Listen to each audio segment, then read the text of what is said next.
ହିରଣ୍ୟକଶିପୁ ବଦ୍ଧ ହେବା ପରେ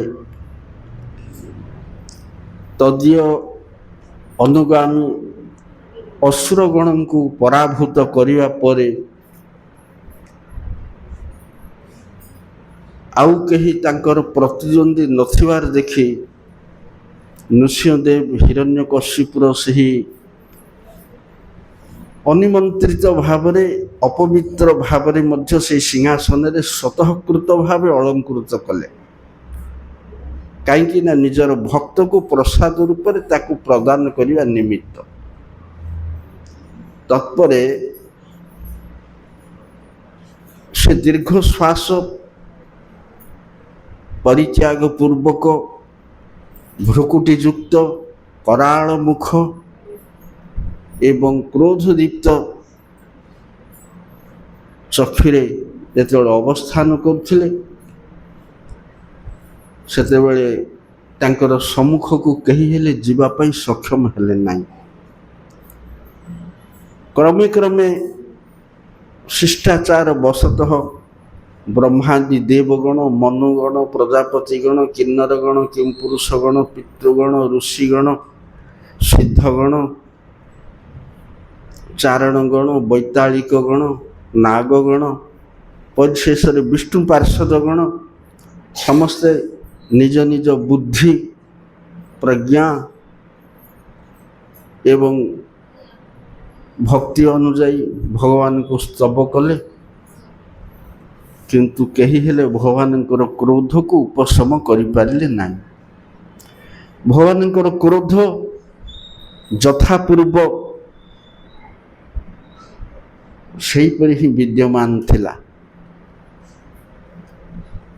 ଏହାପରେ ଦେବଗଣ କମଳା ଦେବୀଙ୍କୁ ତଦୀୟ ପ୍ରଭୁଙ୍କର କ୍ରୋଧ ଅପନୟନ ପାଇଁ ପ୍ରେରଣ କଲେ ସୁଦ୍ଧା ସ୍ୱୟଂ ଶ୍ରୀଦେବୀ ଭଗବାନ ଅନପାଇନୀ ହେଲେ ସୁଦ୍ଧା ଭଗବାନଙ୍କର ଏହିପରି ଅଦ୍ଭୁତପୂର୍ବ, ଅଶ୍ରୁତପୂର୍ବ, ଅଦୃଷ୍ଟପୂର୍ବ ରୂପ ଦର୍ଶନରେ ଶଙ୍କିତା ଚିତ୍ତା ହୋଇ ସମ୍ମୁଖୀନ ହେବାକୁ ସାହସ କରିପାରିଲେ ନାହିଁ। ସ୍ତବ କରିବାର ତ ଦୂରର କଥା, କିଛି କହିବା ତ ଦୂରର କଥା, ତାଙ୍କର ନିକଟବର୍ତ୍ତୀ ହେବାକୁ ସାହସ କରିପାରିଲେ ନାହିଁ। ଯେତେବେଳେ ଲକ୍ଷ୍ମୀଙ୍କର ପ୍ରୟାସ ମଧ୍ୟ ବିଫଳ ହେଲା ସେତେବେଳେ ହିଁ ବ୍ରହ୍ମା ଅନ୍ତିମ ସମୟରେ ନିକଟରେ ଦଣ୍ଡାୟମାନ ପ୍ରହ୍ଲାଦଙ୍କୁ ପ୍ରେରଣ କଲେ। ପ୍ରହ୍ଲାଦଂ ପ୍ରେଷୟାମାସ, ହେ ବତ୍ସ ତୁମେ ଯାଇ ତୁମର ପ୍ରଭୁଙ୍କୁ ସନ୍ତୁଷ୍ଟ କର। ହଁ, ତାହା ହିଁ ହେବ। ତଥେତି ପ୍ରହ୍ଲାଦ ଏହି ଆଶ୍ୱାସନା ଦେଇ ଧୀରେ ଧୀରେ ଶାନ୍ତ ଚିତ୍ତରେ ପ୍ରଶାନ୍ତ ବଦନରେ ଅଞ୍ଜଳିବଦ୍ଧ ପୂର୍ବକ ଭଗବାନଙ୍କୁ ପ୍ରଣାମ କରି ତଦୀୟ ଚରଣାନ୍ତିକେ ଦଣ୍ଡବତ କଲେ।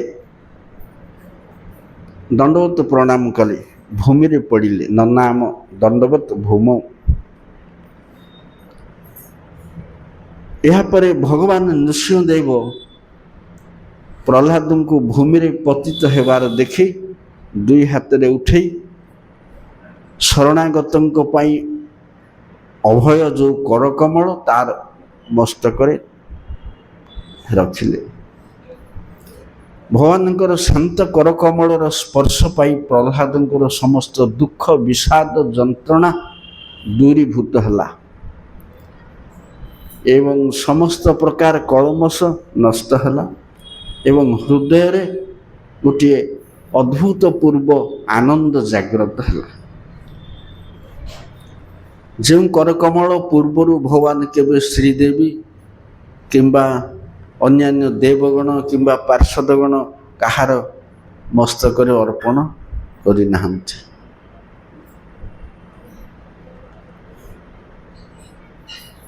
ଏହାପରେ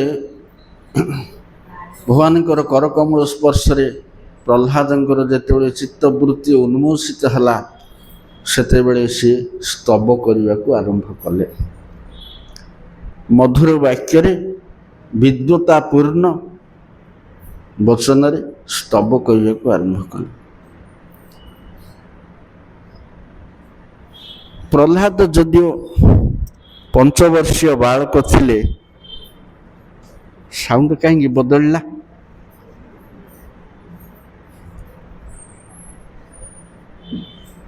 ଯଦିଓ 5 ବର୍ଷୀୟ ବାଳକ ଥିଲେ, ଓ ଏଇଟାକୁ କିଏ ବନ୍ଦ କରିଦେଇଛି ଭିତର ସାଉଣ୍ଡଟାକୁ।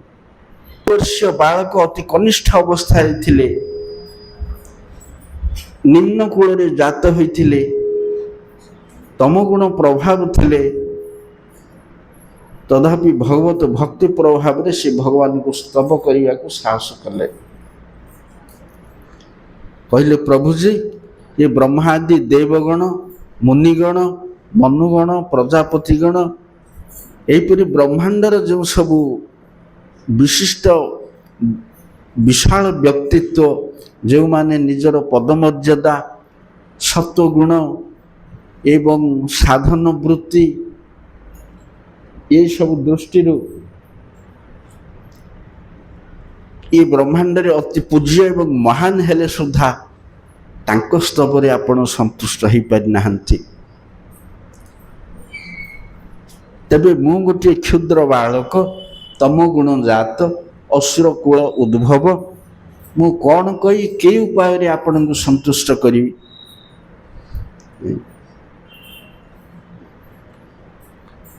ଯଦି ନୃସିଂହଦେବ କହନ୍ତି, ତୁମେ କାହିଁକି ସ୍ତବ କରୁଛ? ହଁ, ଆପଣଙ୍କର କୃପା ପ୍ରାପ୍ତ ହେଇଛି। କାହିଁକି? ଆପଣଙ୍କର ସାକ୍ଷାତ ଜାତ ବ୍ରହ୍ମା, ସାକ୍ଷାତ ଅବତାର ସ୍ୱରୂପ ଅଭିନ୍ନ ମୂର୍ତ୍ତି ରୁଦ୍ର ଏବଂ ଦେବରାଜ ଇନ୍ଦ୍ର, ଅନ୍ୟାନ୍ୟ ବ୍ରହ୍ମର୍ଷିଗଣ, ପ୍ରଜାପତି ଆଦି ବ୍ରହ୍ମାଣ୍ଡର ଯେତେ ସବୁ ଉଚ୍ଚ ପଦ ପଦବୀ ପ୍ରାପ୍ତ ତୁଙ୍ଗ ନେତାଗଣ, ଏମାନେ ନିଜ ପଦମର୍ଯ୍ୟାଦା ଦୃଷ୍ଟିରୁ, ଜ୍ଞାନ ଦୃଷ୍ଟିରୁ, ଭଜନ ଦୃଷ୍ଟିରୁ, ତପସ୍ୟା ଦୃଷ୍ଟିରୁ, ଯୋଗ ବୈରାଗ୍ୟ ଇତ୍ୟାଦି ସିଦ୍ଧି ଅଣିମାଦି ସକଳ ପ୍ରକାର ସଦ୍ଗୁଣ ଦୃଷ୍ଟିରୁ ଆପଣଙ୍କୁ ସ୍ତବ କରି ସନ୍ତୁଷ୍ଟ କରିପାରିଲେ ନାହିଁ। ଆପଣ ସେମାନଙ୍କର ସ୍ତବରେ ସନ୍ତୁଷ୍ଟ ହେଲେ ନାହିଁ କି କ୍ରୋଧ ଉପଶମ କଲେ ନାହିଁ। କିନ୍ତୁ ତାଙ୍କ ବିଚାରରେ ଦେଖିଲେ ମୁଁ ତାଙ୍କଠାରୁ ବହୁ ନ୍ୟୁନ, ବୟସରେ, ସ୍ଥିତିରେ, ଜନ୍ମରେ, କୂଳରେ, ସବୁରେ ନ୍ୟୁନ। ହେଲେ ମୁଁ କିପରି ଆପଣଙ୍କୁ ସନ୍ତୁଷ୍ଟ କରିବି? କ'ଣ ଦ୍ୱାରା ଆପଣ ମୋର ସନ୍ତୁଷ୍ଟ ହେବେ? ଆଚ୍ଛା, ସେମାନଙ୍କ ଦ୍ୱାରା ସନ୍ତୁଷ୍ଟ ହେଲେନି, ବ୍ରହ୍ମା ମୋତେ ପଠେଇଲେ। ହେଲେ ଏଥିରୁ ମୁଁ ଜାଣୁଛି ଯେ ଆଭିଜାତ୍ୟ, ବିଦ୍ୟା, ଶକ୍ତି, ତପସ୍ୟା, ସୌନ୍ଦର୍ଯ୍ୟ, ଯୋଗ, ତୀର୍ଥ, ବ୍ରତ ଆଦି କୌଣସି ଗୁଣ ଆପଣଙ୍କୁ ସନ୍ତୁଷ୍ଟ କରିବା ପାଇଁ ସମର୍ଥ ନୁହଁ। କାରଣ ଆପଣ ଭକ୍ତ୍ୟା ତୁତୋଷ ଗଜଯୁକ୍ତ ପାୟ, ଗଜେନ୍ଦ୍ରକୁ କେବଳ ଭକ୍ତିରେ ଆପଣ ସନ୍ତୁଷ୍ଟ ହେଇଥିଲେ। ଆଭିଜାତ୍ୟ, ଆଭିଜାତ୍ୟ କହିଲେ କୂଳ, ଉଚ୍ଚ କୂଳରେ ଜନ୍ମ ହେଇଛି, ବ୍ରାହ୍ମଣ କୂଳରେ କି ଋଷି କୂଳରେ କି ଦେବ କୂଳରେ। ଉଚ୍ଚ କୂଳ ଜାତ ବ୍ୟକ୍ତି ଯେ ଆପଣଙ୍କୁ ସନ୍ତୁଷ୍ଟ କରିବ ସେ ଗ୍ୟାରେଣ୍ଟି ନାହିଁ। ସେମାନେ ବଡ଼ ଲୋକ, ସେମାନେ ସନ୍ତୁଷ୍ଟ କରିପାରିବେ, ମୁଁ ଗୋଟିଏ କୀଟ। ଆଭିଜାତ୍ୟ ପରେ ଜ୍ଞାନ, ଜ୍ଞାନ, ପାଣ୍ଡିତ୍ୟ, ବିଦ୍ୟା, ବେଦାଧ୍ୟୟନ, ସ୍ୱାଧ୍ୟାୟ, ବେଦପାଠ ଇତ୍ୟାଦି ଦ୍ୱାରା ଯଦି ମୋତେ ସନ୍ତୁଷ୍ଟ କରିହେବ, ନାହିଁ। ଜ୍ଞାନ ଦ୍ୱାରା ମଧ୍ୟ ଆପଣ ସନ୍ତୁଷ୍ଟ ନୁହନ୍ତି। କାହିଁକି? ସବୁ ଜାଗାରେ ବହୁନାଂ ଜନ୍ମନାଂ ଅନ୍ତେ ଜ୍ଞାନବାନ ମାନ ପ୍ରପଦ୍ୟନ୍ତେ, ବାସୁଦେବ ସର୍ବମ୍ ଇତି ସ ମହାତ୍ମା ସୁଦୁର୍ଲଭ। ଯେଉଁମାନେ ଜ୍ଞାନ ମାରିକି ଜ୍ଞାନ ଆଚରଣ କରନ୍ତି, ନିର୍ବାଣ ସୁଖ କାମନା କରନ୍ତି, ବ୍ରହ୍ମଜ୍ୟୋତିକୁ ଦର୍ଶନ କରନ୍ତି, ଏହି ପ୍ରକାର ଜ୍ଞାନୀମାନେ ବହୁ ଜନ୍ମ ପରେ ମୋତେ ପାଆନ୍ତି, ମୋତେ ଆଗ ଚିହ୍ନନ୍ତି ବାସୁଦେବ ସର୍ବ କାରଣର କାରଣ ବୋଲି, ସେତେବେଳେ ସେ ମହାତ୍ମା ହୁଅନ୍ତି। ତେଣୁ ଜ୍ଞାନ ଦ୍ୱାରା ଯେ ମୋତେ ପ୍ରାପ୍ତ ହେବ ତା ମଧ୍ୟ ନୁହେଁ। ତେଣୁ ଜ୍ଞାନ ଦ୍ୱାରା ମଧ୍ୟ ହେବ ନାହିଁ। ବଳ, ଶାରୀରିକ ବଳ କ'ଣ? ମୋର ପିତାର ତ କେତେ ଶାରୀରିକ ବଳ ଥିଲା। ପିତାର ଏତେ ଶାରୀରିକ ବଳ ଥିଲା ଯେ ସମଗ୍ର ବ୍ରହ୍ମାଣ୍ଡବାସୀଙ୍କୁ ସନ୍ତପ୍ତ ଅବସ୍ଥାରେ ରଖିଥିଲେ। ଆପଣଙ୍କର ନଖକୁ ସମାନ ହେଲାନି, ପଳେଇଲା। ଆଉ ଅସ୍ତ୍ର ପ୍ରୟୋଗ ତ ଦୂରର କଥା, ନଖକୁ ସମାନ ହେଲାନି। ତାହେଲେ ବଳ ପ୍ରୟୋଗ କରିକି ବଳ ଦ୍ୱାରା ଆପଣଙ୍କୁ ଜାଣି ହେବ? ନାହିଁ, ବଳ ଦ୍ୱାରା ନାହିଁ। ତପସ୍ୟା ଯୋଗ ଦ୍ୱାରା କରି ମଧ୍ୟ ମୁନି ଋଷିମାନେ ଆପଣଙ୍କର ସତ୍ତାକୁ ଆହୁରି ଅନୁଭବ କରିପାରି ନାହାନ୍ତି। ବେଦ ପାଠରେ ମଧ୍ୟ ବେଦେଷୁ ଦୁର୍ଲଭମ୍ ଅଦୁର୍ଲଭମ୍ ଆତ୍ମଭକ୍ତ ଅଦ୍ୟାପି ଯତପାଦ ରଜମ ଶ୍ରୁକି ମୁଗ୍ୟ ଏବ। ଦଶମ ସ୍କନ୍ଧରେ ବ୍ରହ୍ମାସ୍ତବରେ ବ୍ରହ୍ମା କହୁଛନ୍ତି, ଆଜି ପର୍ଯ୍ୟନ୍ତ ବେଦ ଶ୍ରୁତି କନ୍ୟା ମାନେ ଯାହାଙ୍କର ପାଦ ଧୂଳି ପାଇନାହାନ୍ତି, ଖୋଜୁଛନ୍ତି ଆହୁରି। ଆଉ ତାକୁ ପାଠ କରି ନେତି ବିଚାର ଦ୍ୱାରା ହେବ ନାହିଁ। ତେଣୁ ବେଦ ପାଠରେ ମଧ୍ୟ ଆପଣ ଦୁର୍ଲଭ। ଯମ ନିୟମ ଆଦି ଅଷ୍ଟାଙ୍ଗ ଯୋଗରେ ଯୋଗୀମାନେ ମଧ୍ୟ ବିଫଳ ହୋଇଛନ୍ତି, ଆପଣଙ୍କୁ ପାଇନାହାନ୍ତି। ଐଶ୍ୱର୍ଯ୍ୟ, ତପସ୍ୟା ଏହିପରି କୌଣସି ଗୁଣ ନାହିଁ। ତୀର୍ଥ, ବ୍ରତ ଇତ୍ୟାଦି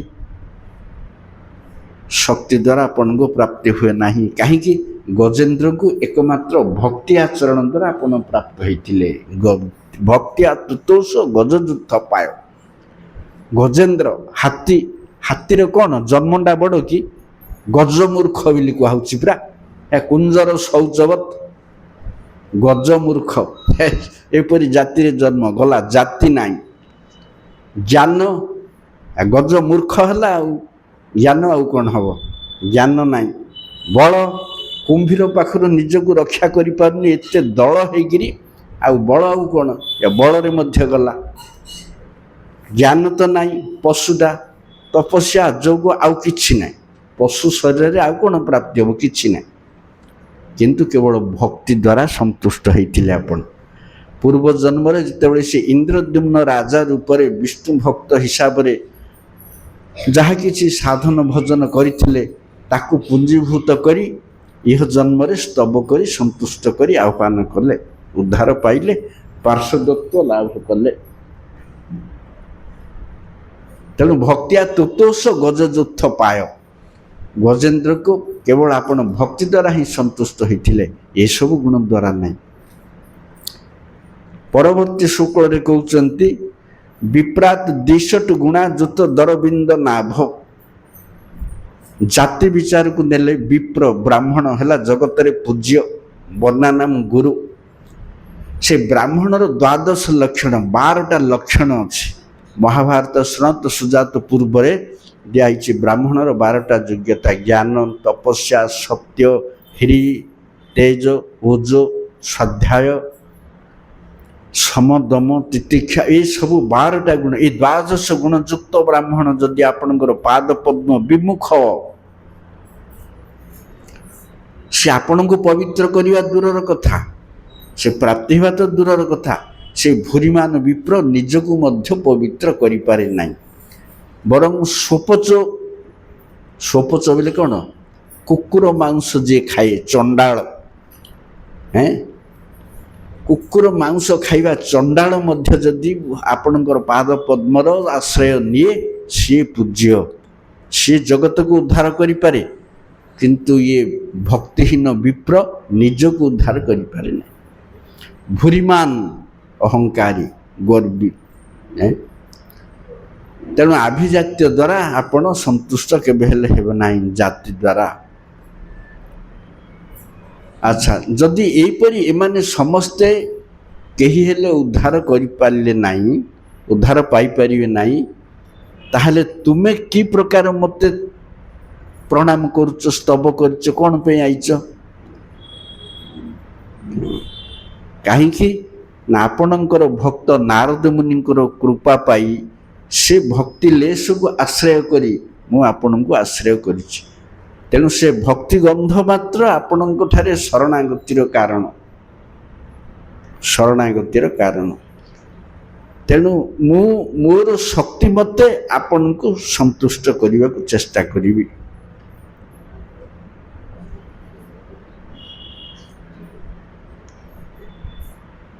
ବାଳକ ହେଲେ ମଧ୍ୟ ମୋର ଯେତିକି ଶକ୍ତି ଅଛି, ବିଦ୍ୟା ବୁଦ୍ଧି ଭକ୍ତି ମୋର ଚିତ୍ତବୃତ୍ତି, ସେ ଅନୁସାରେ ମୁଁ ଆପଣଙ୍କୁ ସନ୍ତୁଷ୍ଟ କରିବାକୁ ଚେଷ୍ଟା କରିବି। ପ୍ରଭୁଜୀ ଆପଣଙ୍କୁ ସେବା କଲେ, ଭକ୍ତି କଲେ, ତପସ୍ୟା କଲେ କି ଯାହା କିଛି କଲେ, ସେସବୁ ଆପଣଙ୍କର ସଦ୍ଗତି ପାଇଁ ହୁଏ ନାହିଁ। ଆମେ ଭଗବାନଙ୍କୁ ଖାଇବାକୁ ଦେଉଛୁ, ଭଗବାନଙ୍କୁ ଉଠଉଛୁ, ଭଗବାନଙ୍କୁ ବେଶ କରୁଛୁ, ଏ ସେବାଟା କରୁଛୁ କାହିଁକି? ୟାଦ୍ୱାରା କ'ଣ ଭଗବାନଙ୍କର କଲ୍ୟାଣ ହେଉଛି? ନାହିଁ, ଭଗବାନ ଏ ସେବାର ସୁଯୋଗ ଦେଇଛନ୍ତି ଆମର ଉନ୍ନତି ପାଇଁ, ଆମ ପାଇଁ। ଯେହେତୁ ଦର୍ପଣରେ ମୁଖ ଦେଖିଲେ ଦର୍ପଣର କିଛି ଲାଭ ହୁଏ ନାହିଁ, ଆମର ମୁଖ ଉଜ୍ଜଳ ହୁଏ ଶୋଭା ପାଏ। ଆମର ମୁଖଟା ତିଳକ କରିଛି, ଅମୁକ ଲଗେଇଛି, ସମୁକ ଚନ୍ଦନ ଲଗେଇଛି, ଯେତେବେଳେ ଦର୍ପଣରେ ଦେଖେ ସେତେବେଳେ ନିଜର ମୁଖ ଶୋଭା ହିଁ ଉଜ୍ଜଳ ହୁଏ, ଦର୍ପଣର କିଛି ଲାଭ ହୁଏ ନାହିଁ। ସେହିପରି ଆପଣଙ୍କର ସେବା ଦ୍ୱାରା ଯେଉଁ ସେବା ପ୍ରକାର ସୁଯୋଗ ଆମକୁ ଦେଇଛନ୍ତି, ତା ଦ୍ୱାରା ଆମର ହିଁ କଲ୍ୟାଣ ହୁଏ।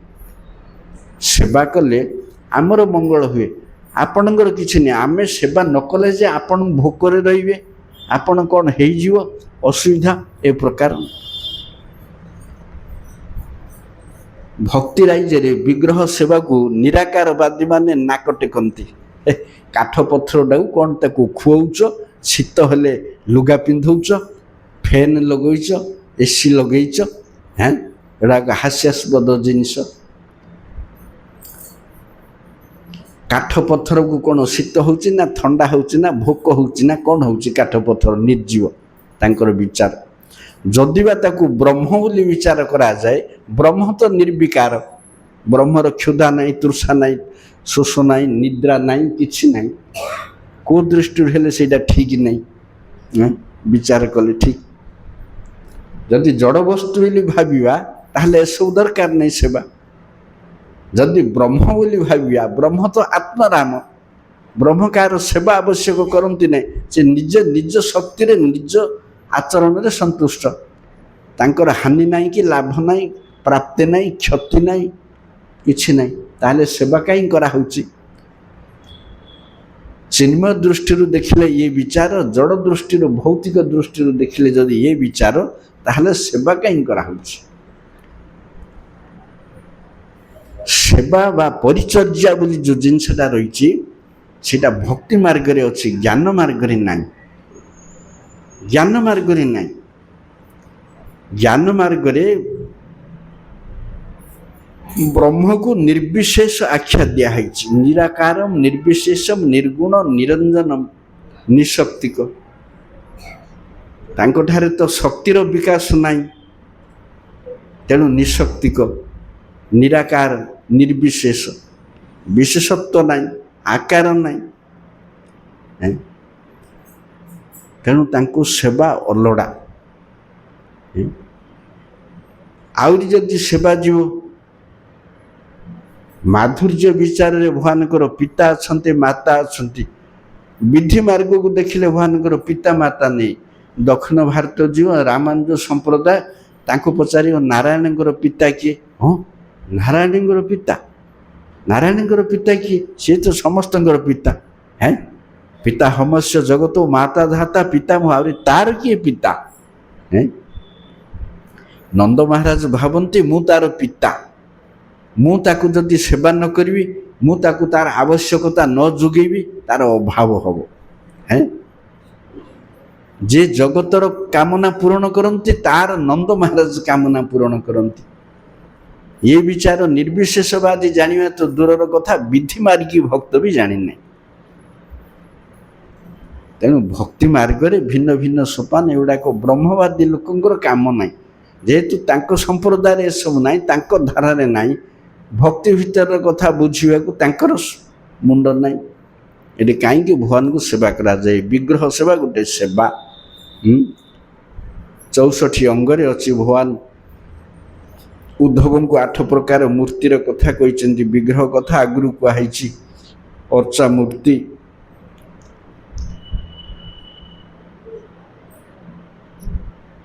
ତେଣୁ ଭଗବାନଙ୍କର ସେବା କଲେ 24 ଘଣ୍ଟା ପରିଚର୍ଯ୍ୟା ରୂପା ସେ ସେବା କଲେ ଆମର ହିଁ ଉନ୍ନତି ହୁଏ, ଭଗବାନଙ୍କର ନାହିଁ। ନ ଶୋଇଲେ ନିଦ ହେବନି। ଆହୁରି କ'ଣ ଅଛି ନା, ଭକ୍ତ ଦ୍ୱାରା ଏତେ ବଶୀଭୂତ, ଭକ୍ତ ଆଗରେ ସେ ଦୁର୍ବଳତା ପ୍ରକାଶ କରନ୍ତି। ସେ ଯଦିଓ ଅଜିତ, ଭଗବାନ ଅଜିତ, ତାଙ୍କୁ ଜୟ କରିବା ସମ୍ଭବ ନାହିଁ କେବେ ହେଲେ, କିନ୍ତୁ ଭଗବାନ ଏପରି ଶକ୍ତିର ଅଧିକାରୀ ହେଇଥାନ୍ତି, ଭକ୍ତ ଏପରି ତାଙ୍କର ମହିମାମୟ ବଶୀଭୂତ ଯେ ଭକ୍ତ ତାଙ୍କୁ ଜୟ କରେ।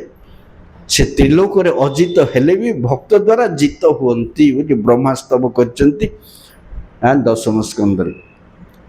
ତେଣୁ ଭକ୍ତି ଦ୍ୱାରା ବଶୀଭୂତ, କର୍ମୀ ଜ୍ଞାନୀ ଯୋଗୀ ତାଙ୍କୁ ଜୟ କରିପାରନ୍ତି ନାହିଁ, ତାଙ୍କ ଦ୍ୱାରା ଜିତ ହୁଅନ୍ତି ନାହିଁ। କାହିଁକି? ସବୁବେଳେ ଭକ୍ତିର ଅଧୀନ, ଭକ୍ତର ଅଧୀନ, ତାଙ୍କ ଦ୍ୱାରା ପରାଭୂତ ହୁଅନ୍ତି। ତେଣୁ ସେ ଭକ୍ତର ସବୁବେଳେ ସେବା ଚାହାନ୍ତି, ତେଣୁ ସେବା କରାଯାଏ।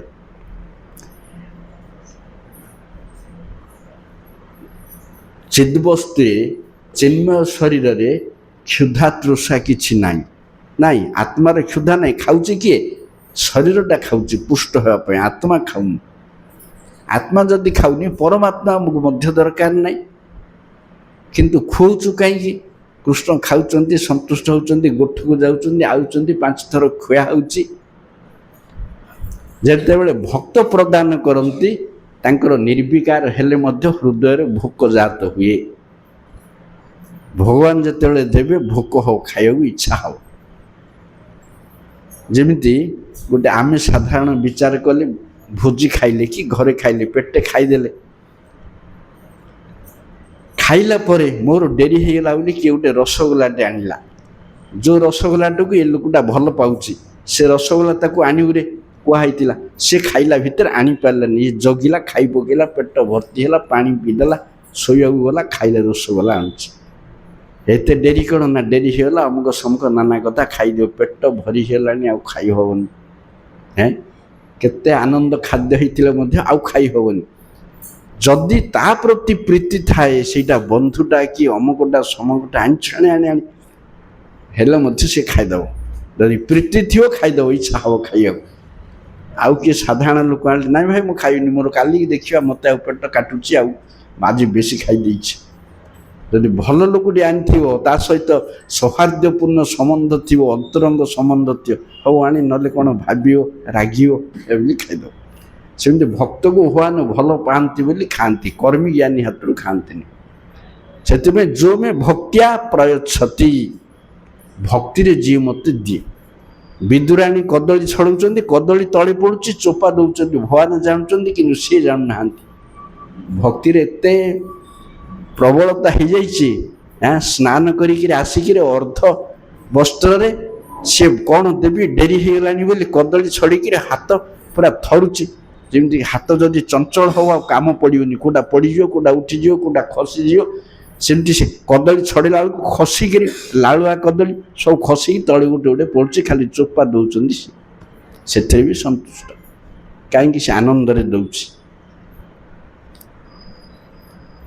ସେଥିପାଇଁ ଭକ୍ତ୍ୟା ତୁତୋଷ ଗଜଯୁଦ୍ଧ ପାୟ, ଆପଣଙ୍କୁ ସନ୍ତୁଷ୍ଟ କରିବା ପାଇଁ ଏ ଆଭିଜାତ୍ୟ, ବଳ, ଅମୁକ ବୁଦ୍ଧି, ଜ୍ଞାନ, ତପସ୍ୟା, ଯୋଗ, ସୌନ୍ଦର୍ଯ୍ୟ କିଛି ଦରକାର ନାହିଁ। ଶ୍ରୀଧର ସ୍ୱାମୀ କହୁଛନ୍ତି, ବ୍ରାହ୍ମଣ ପାଖରେ ଏଇ ଯେଉଁ 12ଟା ଲକ୍ଷଣ ଅଛି, ତାହାର ଅହଙ୍କାର ବୃଦ୍ଧି ପାଇଁ କେବଳ, କିନ୍ତୁ ତାର ଆତ୍ମଲାଭ ପାଇଁ ନୁହଁ। ସେ 12ଟା ଗୁଣ ତାର ଅହଙ୍କାର ବୃଦ୍ଧି କରେ ବିପ୍ରର, ତାର ଆତ୍ମଲାଭ କରେ ନା। ଯେପରି ଶିବଜୀ କହୁଛନ୍ତି ସତୀକି 4ର୍ଥ ସ୍କନ୍ଧରେ, ଏ 6ଟା ଗୁଣ, ଜନ୍ମ, ବୁଦ୍ଧି, ଜ୍ଞାନ, ବଳ, ସୌନ୍ଦର୍ଯ୍ୟ, ତପସ୍ୟା, ଏ 6ଟା ଅବୈଷ୍ଣବ ପାଖରେ ରହିଲେ ବିପରୀତ ଫଳ ଦିଏ। ଉଦାହରଣ ଦେଇଥିଲେ ପରା, ସାପ ପାଖରେ ମଣି। ହାତୀ ଗୁଡ଼ାକ ଏତେ ବଡ଼ ବଡ଼ କେଭି ଲାଇନ୍ ୱାଇର ପକେଇକିରି ମାରିକିରି ତାର ଦାନ୍ତ କାଟିକିରି ନେଇଯାଉଛନ୍ତି। ସାପୁଟେ ମାରିକିରି କିଏ ମଣି ନେବାର ଶୁଣିଛ କେବେ? ଗୋଟେ ସାପୁଟେ ମାରିକିରି ତା ମଣି ନେଲା, କିଏ ନେବନି, ଭୟ। ସେଥିପାଇଁ ଦୁଷ୍ଟ ଲୋକ ପାଖରେ ଭଲ ଗୁଣ ଗୁଡ଼ିକ ରହିଲେ ସେଗୁଡ଼ାକ ବିପରୀତ ଫଳ ଦେଇକିରି ତାକୁ ନଷ୍ଟ କରେ, ସେ ଫଳ ଯାକ। ସାପ ପାଖରେ ବିଷର କ୍ଷୀର ରହିଲେ ଯେମିତି ବିଷ ହୁଏ। ତେଣୁ ସେଇ 12ଟା ଲକ୍ଷଣ ତାର ଦୁଷ୍ଟାମୀ କେହି ବୃଦ୍ଧି करे ସିନା ତାର ଆତ୍ମକଲ୍ୟାଣ କେବେ ହେଲେ करे ନାହିଁ, ଯେହେତୁ ସେ ଅବୈଷ୍ଣବ ବିମୁଖ। ତେଣୁ ଆପଣଙ୍କୁ ଯେଉଁ ସେବା କରାଯାଏ ସେ ସେବାଟାରେ ସେବକଙ୍କର ଉପକାର, କିନ୍ତୁ ଆପଣଙ୍କର କିଛି ନାହିଁ। ଦର୍ପଣକୁ ଦେଖିଲେ ଯେମିତି ଦର୍ପଣଟା ଶୋଭା ପାଏନି, ତା ମୁହଁଟା ଶୋଭା ପାଏ। ପ୍ରଭୁଜୀ ଇହ ଜଗତରେ ବାଳକର ପିତାମାତା, ରୋଗୀର ଔଷଧ, ସମୁଦ୍ରରେ ନିମଜ୍ଜିତମାନ ବ୍ୟକ୍ତିର ନୌକା କେବେ ହେଲେ ମଙ୍ଗଳ କରିପାରେ ନାହିଁ ଯଦି ଆପଣଙ୍କର ଅନୁକୂଳ ଦୃଷ୍ଟି ତାଙ୍କ ପ୍ରତି ନଥାଏ। ଦେଖ ଏ ଶ୍ଲୋକ ଗୁଡ଼ାକ ପ୍ରହ୍ଲାଦ ମହାରାଜଙ୍କର କେତେ ବଳିଷ୍ଠ। ବାଳସ୍ୟ ପିତରୌ ନେହ, ଇହ ଜଗତରେ ବାଳକର ପିତାମାତା, ପିତରୌ ଦ୍ୱିବଚନ ହେଇଛି, ଦ୍ୱିବଚନ ବୋଲେ ପିତାମାତା ଉଭୟକୁ ବୁଝଉଛି। ଶିଶୁର କଲ୍ୟାଣ ପିତାମାତା କରିପାରନ୍ତି ନାହିଁ, ଔଷଧ କେବେ ହେଲେ ରୋଗୀକି ବଞ୍ଚେଇ ପାରେ ନାହିଁ, ସମୁଦ୍ରରେ ବୁଡ଼ି ଯାଇଥିବା ଲୋକକୁ ଡଙ୍ଗା ବଞ୍ଚେଇ ପାରେ ନାହିଁ ଯଦି ଆପଣଙ୍କର ଶୁଭ ଦୃଷ୍ଟି ଆଙ୍କ ଉପରେ ନଥାଏ। କ'ଣ ଏଠାରୁ ବୁଝିଲ?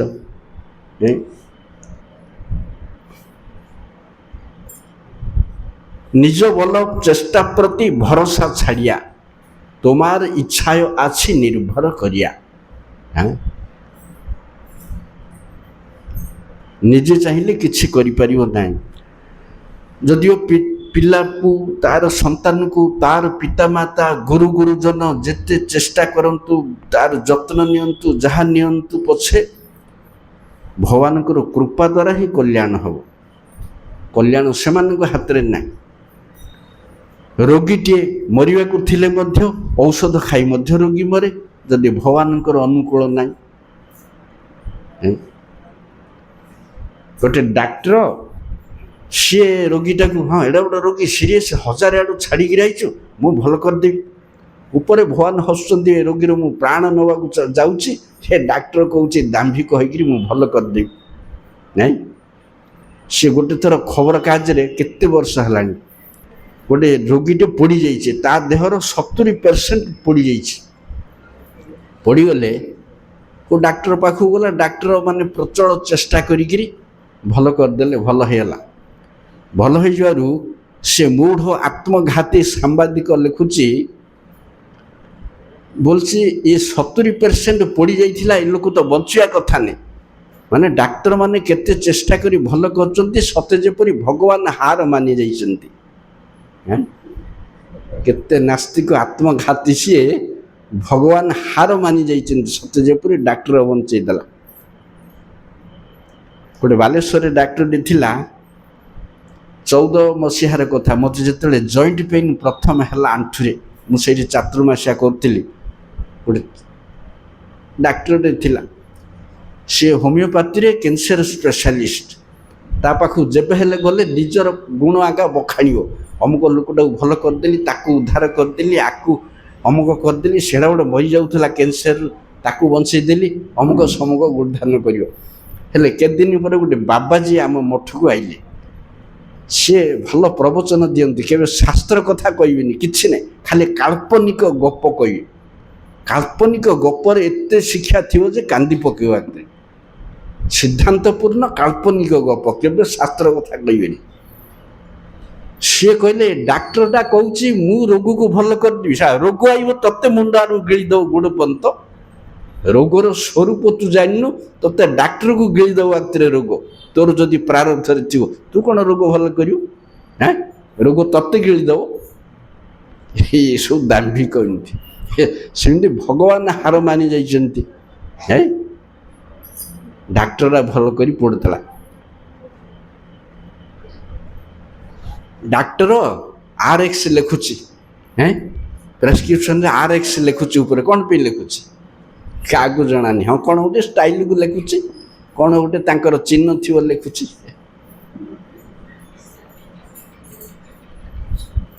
ଡାକ୍ତର ଲେଖିଲେ ମଧ୍ୟ ଦୁର୍ବଳତା ଅଛି।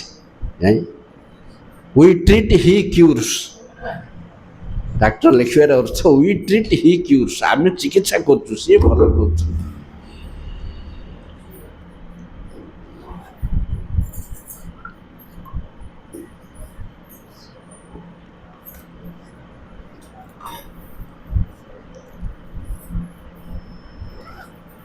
से दाम्भिक होकर कौन सी कार्य करदेवी मुझे अमुक करदेवी सेटा कहूँ कहीं जीव चिरकाल निशक्तिक कृष्ण शक्ति शक्तिमान सब मूल जिनस कृष्ण हाथ में अच्छी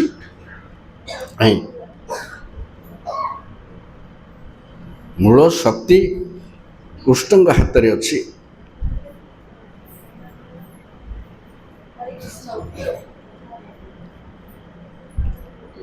तेणु बालकर पितामाता औषधर रोगी बुड़ी जाऊँगी जड़े जदि कृष्ण चाहिए ही सी बंचो जमी आम बेले बेले पेपर देखू अमुक गोटे विराट एक्सीडेंट है अमुक है केते लोग मरीगले गोटे छुआटे बंची जाए गोटे छुआटे बंची जामी बंचला ना आयुष अच्छी आयुष अच्छी बोली बंचला हरि रखे मारी किए बंचु बंचु बंचीगला एपरी ना हाफाजाड़ी किसी होनी सब कृष्णकर सुनियंत्रित योजनाबद्ध भाव में जगत चलुचे आखि बुझा किसी हो जाऊनी कृष्ण न जाणिक किसी हो जाऊनी कृष्ण ताको बंचाया चाहिए लीला शक्ति ताको रक्षा करियो तार कहीं किसी बिगाड़ी पारे ना जमराज कहले पूरा घरे थिबा लकर भितरे अंडरग्राउंड रे बैंक भितरे थिबा धन मध्य भांगिकी नहीं जीव चोर जदि नबाकू अच्छी बण भितर हजेदेली केते बाट पड़ेली टंका बंडलटा पड़ जाइए मोर आउ थे फेरिक आइला बेलू अच्छी जेहेतु कृष्ण चाहती से सुरक्षित रहा तेणु भगवान की इच्छा सब सुरक्षित वृत्रासुर कहूँ इंद्र युद्ध करे किए जड़े जितव जहाँ उपर कृष्णकर अनुकंपा अच्छे सी जितव किए जितव कृष्ण जहाँ जितेबे सी जितव तेणु कृष्ण कृपार ही जय लाभ हो तोर हो कि मोर हो समुद्र रे बुड़ी जाउथिबा डंगा तेणु डाक्तर किछि नाही वैद्य नारायण हरि कुआ होउची रोगी पाई वैद्य भगवान कौन वैद्य को रोग होनी होउची ना नहीं ना वैद्य गोटे स्वतंत्र किया होउची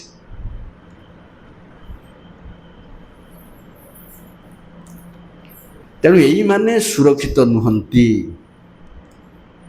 पितामाता द्वारा संतान चिकित्सा चिकित्सक औषध द्वारा रोगी बुड़ी जाउथिया लोक द्वारा डंगा केबे हेले निर्भर योग्य कि भरोसा योग्य नुह अच्छा जदि बा बेले बेले देखा जाए आ द्वारा यहाँ होगला ता द्वारा यहाँ होगला सेते बेले सेठी आपनकर शक्ति ही काम करे सेमानक शक्ति हुए ना सेमानक शक्ति हुए ना आपणकर शक्ति ही से काम करे से पितामाता हो डाक्टर हो फायर गाड़ी हो कौन सी लोक हो बलवान हो पुलिस हो से आपणकर शक्ति जो काम करे से माने सफलता पाती अन्यथा संभव हुए ना कहीं यहाँ तो विफल जगत ये तो विफल जगत समस्ते हतभागा समस्ते भजन विमुख समस्ते हरि विमुख ये कार कार्य केबे सफल हबनी सफलता सब बेले हरि उन्मुखी जीव पाखे रही हरिभक्त जहाँ करे सफल भगवान ताको सफल करांती तेणु सबु पछरे जेतेबेले आमे एइटा दशम स्कंदरे देखू से विप्रर 10टा पुत्र मल्ला गोटे पर गोटे गोटे पर गोटे सुधर्मा सभारे से गाली करी करी जाउचे केही जड़े रक्षा करूनी पाटी फिटौनी कृष्ण बलराम सात्यकी उग्रसेन उद्धव प्रद्युम्न सब से भर्ती होती चू किए किसी कहूनी से सब गाली करी करी जाउचे नवम संतान बेलू अर्जुन कहले कौन है नमक अमुक हे किए जाऊनी हे मु रक्षा करदेवी दाम्भिक कहले ना एत लोक कर तू कर भौ देखा शेष बेलू किए ଭଙ୍ଗା କାନ୍ଥକୁ ଆଶ୍ରୟ କରିବି। ଗଲେ ଗଲାବେଳକୁ ଶେଷରେ ମଧ୍ୟ ସେ ଅବସ୍ଥା। ପୂର୍ବରେ ଯେଉଁ ଅବସ୍ଥା ହେଇଥିଲା ତାଠୁ ଆହୁରି ଦାରୁଣ ଅବସ୍ଥା। ପୂର୍ବରେ ତ ସେ ମରିବା ପିଲାର ମୃତ ଶରୀର ଥାଏ, ସେତେବେଳକୁ ଆଉ ମୃତ ଶରୀର ମଧ୍ୟ ନାହିଁ, ଏକବାରେ କୁଆଡ଼େ ଅଦୃଶ୍ୟ ଶରୀର ସହିତ। ତାପରେ ଅର୍ଜୁନ ଖୋଜିବାକୁ ଲାଗିଲେ, 14 ଭୁବନ ସମଗ୍ର ବ୍ରହ୍ମାଣ୍ଡ ବୁଲିଲେ, ପାଇଲେ ନାହିଁ। ଏପରିକି ଯମଲୋକକୁ ଗଲେ, ଜୀବ ତ ମଲେ ଯମଲୋକକୁ ଯାଏ, ଆଉ ଯମଲୋକକୁ ଗଲେ ମଧ୍ୟ ଯମରାଜ କହିଲେ କେଉଁ ବ୍ରାହ୍ମଣର ପିଲା ମୁଁ ଆଣିନି। ଆଶ୍ଚର୍ଯ୍ୟ ହେଲେ ଅର୍ଜୁନ। ନାଗଲୋକଠୁ ବ୍ରହ୍ମଲୋକ ପର୍ଯ୍ୟନ୍ତ ଖୋଜିଲି, ସନ୍ଧାନ କିଛି ମିଳିଲାନି। ତାହେଲେ ସିଏ ପ୍ରତିଜ୍ଞା କରିଥିଲେ ମୁଁ ନିଆଁ ଜାଳି ମରିବି। ନିଆଁ ଜାଳିଲେ, ନିଆଁ ଜାଳିଲା ବେଳକୁ କୃଷ୍ଣ ଆଇଲେ। ତାର ଗାଳିରେ କୃଷ୍ଣ ଆଇନଥିଲେ, ବନ୍ଧୁର ଆତ୍ମଘାତୀରେ କୃଷ୍ଣ ଆଇଲେ। ଭକ୍ତ ସନ୍ତୁଷ୍ଟ। କ'ଣ ହେଲା? ଅମୁକ ସବୁ ଚା ରଥରେ ଚା ପିଲା ଆଣିବା। ରଥ 7 ସମୁଦ୍ର 7 ଦ୍ୱୀପ 7 ନଈ ଡେଇଁ ଡେଇଁ 14 ଭୁବନ ବ୍ରହ୍ମଲୋକ ଅତିକ୍ରମ କରି 7 ଆବରଣ ବ୍ରହ୍ମାଣ୍ଡ ଅତିକ୍ରମ କରି କାରଣ ସାଗର ଭିତରେ ଆକ୍ତିରେ ପଶିଲା। କୌଣସି ଜୀବନ୍ତ ଲୋକର ବ୍ରହ୍ମାଣ୍ଡ ଟପିବା ଶକ୍ତି ନାହିଁ। ଅମୁକ୍ତ ଜୀବ, ଯଦୁଗତ୍ୱା ନ ନିବର୍ତ୍ତନ୍ତେ। କି ଜୀବ? ମଦଭକ୍ତା ଜାନ୍ତି ମାମ୍ୟ ପି, ମୋର ଭକ୍ତ ଜୀବ। ନହେଲେ ବ୍ରହ୍ମାଣ୍ଡର 7 ଆବରଣ ଅତିକ୍ରମ କରି ଅଭକ୍ତ କେବେ ଯାଇପାରିବନି। ଆଶ୍ଚର୍ଯ୍ୟ ହେଇଗଲେ। କୋଟି କୋଟି ବ୍ରହ୍ମାଣ୍ଡ ଭାସୁଛି କାରଣ ସାଗରରେ। ଶ୍ଵେତ କାନ୍ତିମୟ ନୀଳ ଚକ୍ଷୁଯୁକ୍ତ ଅନନ୍ତ ଦେବ, ତାଙ୍କର କୋଳରେ ଅଷ୍ଟଭୁଜମୟ ଭୂମା ପୁରୁଷ। ତାଙ୍କ ସହିତ ବାର୍ତ୍ତାଳାପ କରି କୃଷ୍ଣ 10ଟା ପିଲାକୁ ଆଣିଲେ। ଆଣିଲା ପିଲେ ପରେ ଅର୍ଜୁନ ଅନୁଭବ କଲେ ଯେ ଜୀବର ଯାବତୀୟ ପୌରୁଷ କୃଷ୍ଣ ଅନୁକମ୍ପାର ଫଳ। ଜୀବର ଯାବତୀୟ ପୌରୁଷ କୃଷ୍ଣ ଅନୁକମ୍ପାର ଫଳ। ତୋର କିଛି ନାହିଁ, ତୁ ଉଷୁନା ଧାନ, ଗଜା ହବନି ତୋର। ସେଥିପାଇଁ ସବୁ ଜାଗାରେ କୃଷ୍ଣ ହିଁ ମୁଖ୍ୟ। ନିଜ ବଲ ଚେଷ୍ଟା ପ୍ରତି ଭରସା ଛାଡ଼ିଆ। ନିଜେ କରିବ କୁଆଡ଼ୁ? ତମକୁ ତ ପଠେଇଛି ସିଏ ଏଇଠିକି, ଆଉ ଏଇଠିକି ଆଇକିରି ଆହୁରି ଫୁଟାଣି ମାରୁଛ ବହିକିରି, ଜେଲ ଭିତରେ ରହିକିରି ଡେଉଁଛ କେରାଣ୍ଡି ମାଛ ଭଳିଆ। ପାଇବୁ ତାକୁ? ସିଏ ନେଉଛି, ନିଶ୍ୱାସ ଦେଇଛି ସିଏ, ଶକ୍ତି ଦେଇଛି ସିଏ, ଖାଦ୍ୟ ଯୋଗେଇଛି ସିଏ, ସବୁ ସିଏ ସପ୍ଲାଇ ଇନ୍ସପେକ୍ଟର। ଆଉ ଥରେ ତା ବିରୁଦ୍ଧରେ ଖଣ୍ଡା ଉଠେଇଲେ ହବ? ସର୍ବଶକ୍ତିମାନ। ତାଙ୍କର ପ୍ରଥମ ବିସ୍ତାର ବଳଦେବ, ତାଠୁ ବଡ଼ କିଏ ନାହିଁ। ଏ ଜୀବ ତତ୍ତ୍ୱ ଛାଡ଼, ଶକ୍ତି ତତ୍ତ୍ୱ ଛାଡ଼, ବିଷ୍ଣୁ ତତ୍ତ୍ୱ ଭିତରେ ମୂଳ ବଳଦେବ। ଆଉ ସେ ବଳଦେବ କୃଷ୍ଣ ମାୟାକୁ ଭେଦ କରିବା ଅକିଞ୍ଚିତ କର। ପରମ ତତ୍ତ୍ୱ ହେଇକିରି ସେ ଜୀବ ତତ୍ତ୍ୱ ନେଇ ପରମ ତତ୍ତ୍ୱ। ଏ ଯେତେ ରୂପ ଅବତାର, ତାର ମୂଳ ହୀର କାରଣ ଦେଖ ସାଇ ବିଷ୍ଣୁ, ତାର ମୂଳ ବୈକୁଣ୍ଠ ସଂକର୍ଷଣ, ତାର ମୂଳ ବଳଦେବ। ସେ ବଳଦେବ କୃଷ୍ଣ ମାୟାରେ ମୋହିତ। ଆଉ ତମେ ଆମେ କୋଉ ଗାଈର ଗୋବର? ତାଙ୍କ ସହିତ ଯୁଦ୍ଧ କରିବା ବଣ୍ଟା ଭିକ୍ସ। ସେଥିପାଇଁ ପ୍ରଭୁଜୀ ଯେଉଁଠି ସଫଳତା ମିଳେ ସେଇଠି ଆପଣଙ୍କର ଶକ୍ତି ହିଁ କାମ କରେ। ଆପଣଙ୍କର ଶକ୍ତି ହିଁ କାମ କରେ।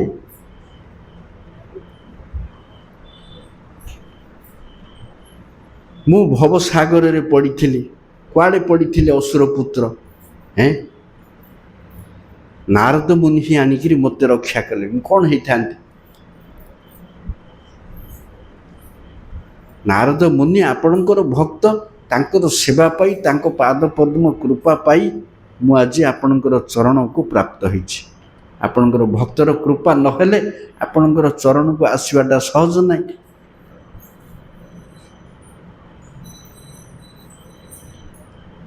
ତେଣୁ ପ୍ରଭୁଜୀ ଆପଣଙ୍କର ଏ ଉଗ୍ର ରୂପ ଦେଖି ଦେବଗଣଙ୍କ ସହିତ ସମଗ୍ର ବ୍ରହ୍ମାଣ୍ଡ ଭୟଭୀତ। ସମସ୍ତେ ଭୟଭୀତ, କିନ୍ତୁ ମୁଁ ଭୟଭୀତ ନୁହେଁ। ନା, କାହିଁକି ଭୟଭୀତ? ଆପଣ ଭୟର କାରଣ ନୁହନ୍ତି କାହା ପାଇଁ ହେଲେ ବି। ଆପଣଙ୍କର ତ ଆବିର୍ଭାବ ଜଗତରେ ମଙ୍ଗଳମୟ। ଆପଣ କାହାର ଭୟର କାରଣ ନୁହନ୍ତି। ଅନ୍ୟ ଅସୁରମାନେ ଆପଣଙ୍କୁ ଡରନ୍ତି, କିନ୍ତୁ ମୁଁ ନୁହେଁ, ମୁଁ ନୁହେଁ। ଆପଣ ଭୟର କାରଣ ନୁହନ୍ତି। ବିଲମଙ୍ଗଳ ଠାକୁର ଲେଖିଛନ୍ତି, ସନ୍ତ୍ୱାବତାରା ବହ ବହ ପଙ୍କଜ ନାଭସ୍ୟ ସର୍ବୋତ ଭଦ୍ରା। ଭଦ୍ରା ମାନେ ମଙ୍ଗଳମୟ। ପ୍ରେମ ପ୍ରଦାନ ପ୍ରସଙ୍ଗରେ କୃଷ୍ଣଙ୍କର ଯେ ପଙ୍କଜ ନାଭ, ଭଗବାନଙ୍କର ଅନନ୍ତ କୋଟି ରୂପ ଅଛି, ଥାଉ ବହ ବହ ନାଇଁ, ଅନେକ ରୂପ ଅଛି, ସବୁଯାକ ମଙ୍ଗଳମୟ। ଭଗବତ ରୂପ, ଭଗବତ ଅବତାର, ଭଗବାନ କେବେ ହେଲେ କାହା ପ୍ରତି ଜୀବ ପ୍ରତି ଅମଙ୍ଗଳକାରକ ନୁହନ୍ତି, ମଙ୍ଗଳମୟ। ତେଣୁ ଆପଣ ମଧ୍ୟ ମଙ୍ଗଳମୟ, ମଙ୍ଗଳର କାରଣ। ସର୍ବୋତ ଭଦ୍ରା। ତେଣୁ ପ୍ରହ୍ଲାଦ ମହାରାଜ କହୁଛନ୍ତି, ପ୍ରଭୁଜୀ ଆପଣଙ୍କର ଆବିର୍ଭାବଟା ଜଗତରେ ମଙ୍ଗଳମୟ। ଜଗତ ଶାନ୍ତି ହେଲା ନା ନାହିଁ?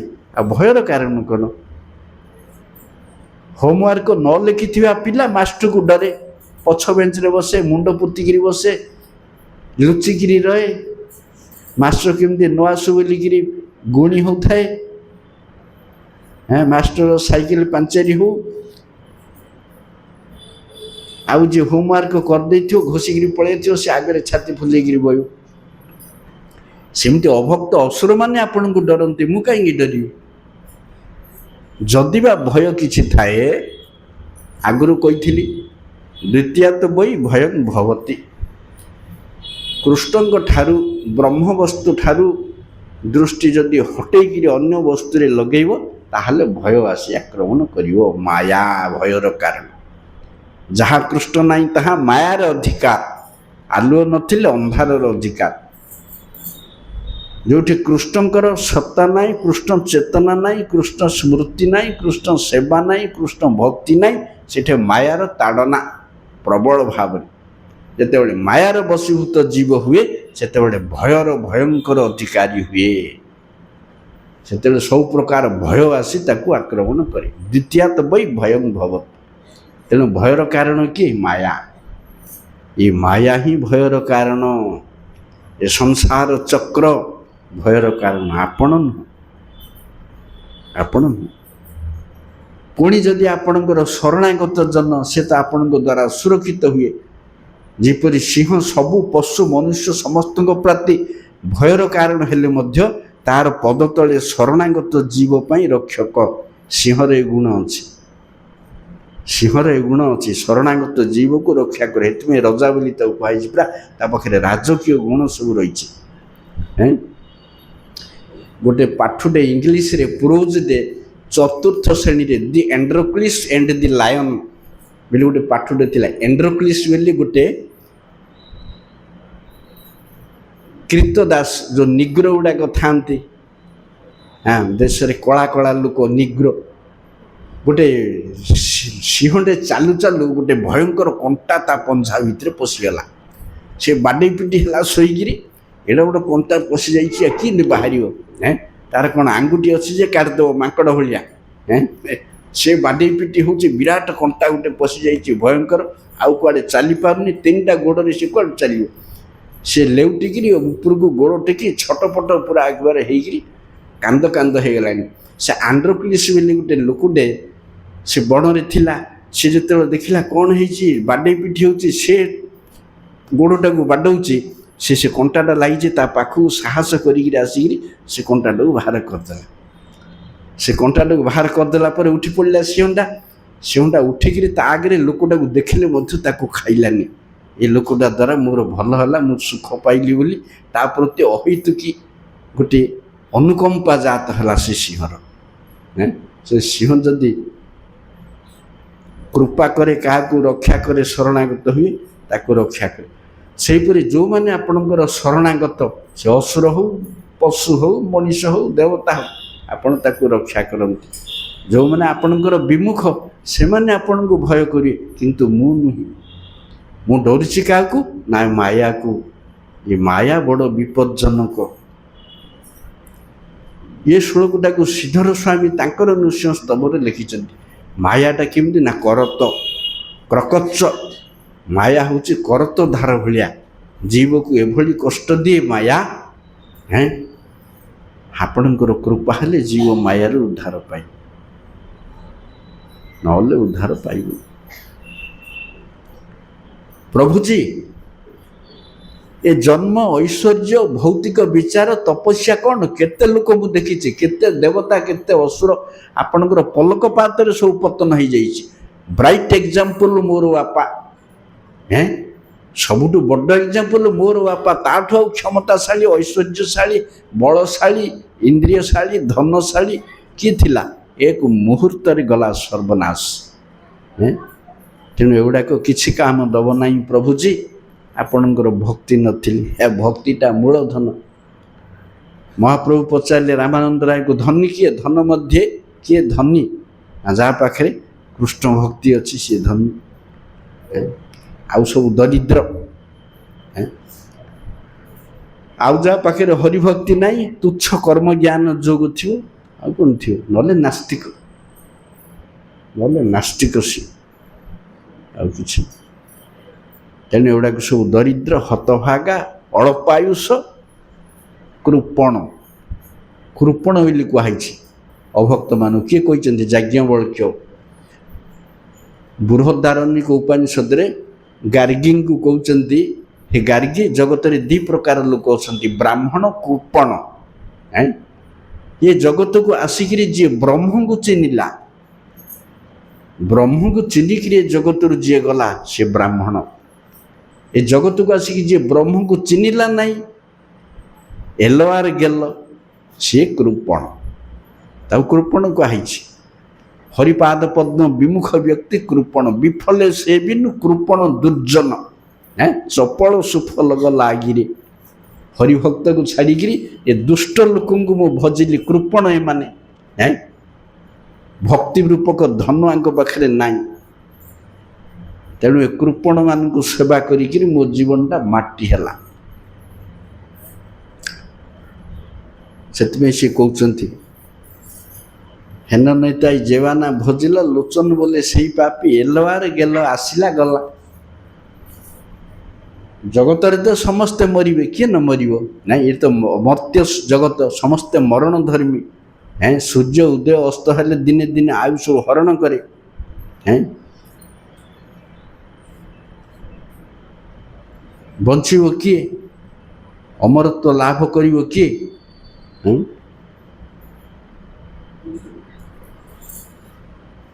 हरिभक्त समस्ते कालर कराल गर्भरे समस्ते नष्ट हो जाउछन्ति नष्ट हेबे। तेणु प्रभुजी आपणकर कृपा दृष्टि केवल नृसिंहदेव ऊपर फोकस करी प्रहलाद ही कहते 43टा श्लोक ब्रह्मा भागवतर सबुठु दीर्घतम स्तव 43टा श्लोक स्तव।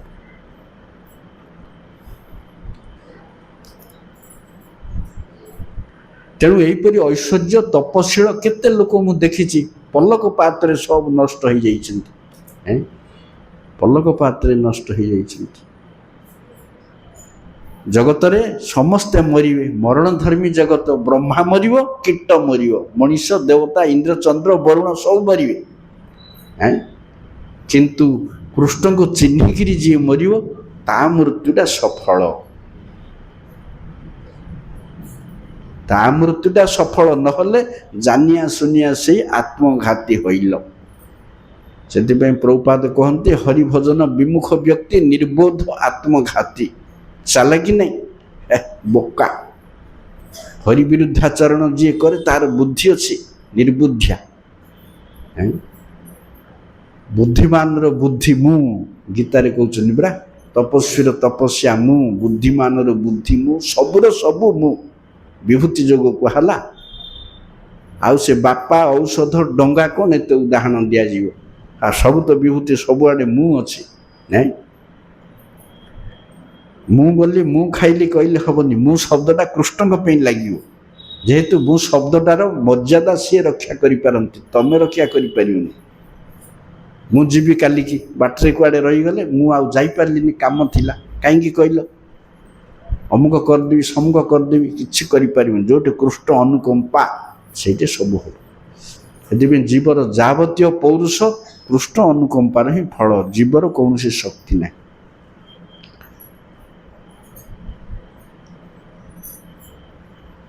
ତେଣୁ ନାରଦାଦି ମୁନିଗଣ ବ୍ରହ୍ମ ସମ୍ପ୍ରଦାୟରେ ନା, ପ୍ରହ୍ଲାଦ ମୁନି କୋଉଠିର? ବ୍ରହ୍ମ ସମ୍ପ୍ରଦାୟ। ନାରଦ ମୁନିଙ୍କର ଭକ୍ତ ମୁଁ ଆପଣଙ୍କର ପାଦ ପଦ୍ମକୁ ଆସିଛି ତବ କରିବା ପାଇଁ। ଆପଣ କେବେ ମୋତେ ଭୃତ୍ୟ କରି ଆପଣଙ୍କ ପାର୍ଶ୍ୱକୁ ଡାକିବେ? ଆପଣ ମୋତେ କେବେ ଡାକିବେ? ନିଜ ଚରଣରେ ଆଶ୍ରୟ ଦେବେ ନିତ୍ୟକାଳ ପାଇଁ। ମୁଁ ପ୍ରତୀକ୍ଷା କରି ରହିଛି। ପ୍ରଭୁଜୀ ମୋତେ ତ ଡାକିବେ ଠିକ୍, କିନ୍ତୁ ମୁଁ ନିଜର ସ୍ୱାର୍ଥ ପାଇଁ ଏ କଥା କହୁନାହିଁ। ମୁନି ଋଷିମାନେ ହିମାଳୟକୁ ଯାଆନ୍ତି, ସେ ସୌଭରି ପାଣିରେ ବୁଡ଼ି, କିଏ ପର୍ବତ ଉପରେ, କିଏ ଶ୍ମଶାନରେ, ଏମାନେ ସବୁ ତପସ୍ୟା କରନ୍ତି। କାହିଁକି? ଏମାନେ ସ୍ୱାର୍ଥପର। ଏମାନେ ସବୁ ସ୍ୱାର୍ଥପର। ଏମାନେ ଆତ୍ମକଲ୍ୟାଣ ଚାହାନ୍ତି, ଅନ୍ୟ କିଏ ମଲା ଗଲା ପଚାରନ୍ତି ନାହିଁ। ଚାଲ ଏ ଗାଁ ଗଣ୍ଡା ମାୟା ସବୁ ଛାଡ଼ି ହିମାଳୟ ପଳେଇବା, ଆଖି ଆଗରେ ଯେମିତି ଗୋଟେ ଲୋକ ଆଉ ଦୁଷିବନି, ଆଉ କିଏ ମରୁ କି ଯିଉ। ଏମାନେ ସବୁବେଳେ ନିଜର ସ୍ୱାର୍ଥ ଚାହାନ୍ତି, କିନ୍ତୁ ମୁଁ ଏ ଦୁର୍ଲଭ ସଂସାରର ଲୋକଙ୍କର ମଙ୍ଗଳ କାମନା ଛାଡ଼ି ନିଜ ମଙ୍ଗଳ କରିବାକୁ ଚାହୁଁନାହିଁ। ଏ ଲୋକଙ୍କର ଯେଉଁମାନେ ପତିତ, ଭବସାଗରରେ ନିମଜ୍ଜିତ, ଭବ ତାପରେ ସନ୍ତାପିତ, ଜନ୍ମ ମୃତ୍ୟୁ ମରଣଗ୍ରସ୍ତ, ପୁନର୍ଜନ୍ମ ଦଶାଗ୍ରସ୍ତ, ଏମାନଙ୍କୁ ଛାଡ଼ି ମୁଁ ନିଜର ଆତ୍ମକଲ୍ୟାଣ ସ୍ୱାର୍ଥପର ପରି ଚାହୁଁନି। ମୁଁ ସମସ୍ତଙ୍କର କଲ୍ୟାଣ ଚାହୁଁଛି। ସମସ୍ତଙ୍କୁ କୃପା କରନ୍ତୁ। ଯେମିତି ଗୌର କଥାରେ ବାସୁଦେବ ଦତ୍ତ କହିଲେ, ପ୍ରଭୁଜୀ ବ୍ରହ୍ମାଣ୍ଡ ଲୋକଙ୍କର କଷ୍ଟ ଦେଖି ମୋର ହୃଦୟ ବିଦୀର୍ଣ୍ଣ ହେଉଛି। ସମସ୍ତଙ୍କର ପାପ ମୁଁ ନେବାକୁ ଚାହୁଁଛି, ସମସ୍ତଙ୍କୁ ଉଦ୍ଧାର ହୁଅନ୍ତୁ। ଇଏ ଭୀମ ଭୋଇଙ୍କର ଆହୁରି ଆଗର କଥା। ଆମେ ଭୀମ ଭୋଇଠୁ ଓଡ଼ିଆ ଲୋକ ଆଉ ଉପରକୁ ଆଉ ଜାଣିନୁ। 500 ବର୍ଷ ତଳର, 550 ବର୍ଷ ତଳର କଥା। ମହାପ୍ରଭୁଙ୍କୁ କହୁଛନ୍ତି ଯେ ଲୋକଙ୍କର ଦୁଃଖ ଦେଖି ମୋ ହୃଦୟ ବିଦୀର୍ଣ୍ଣ ହେଉଛି। ପ୍ରଭୁଜୀ ସମସ୍ତଙ୍କର ପାପକୁ ମୁଁ ନେବି, ସେମାନଙ୍କୁ ଉଦ୍ଧାର କରନ୍ତୁ।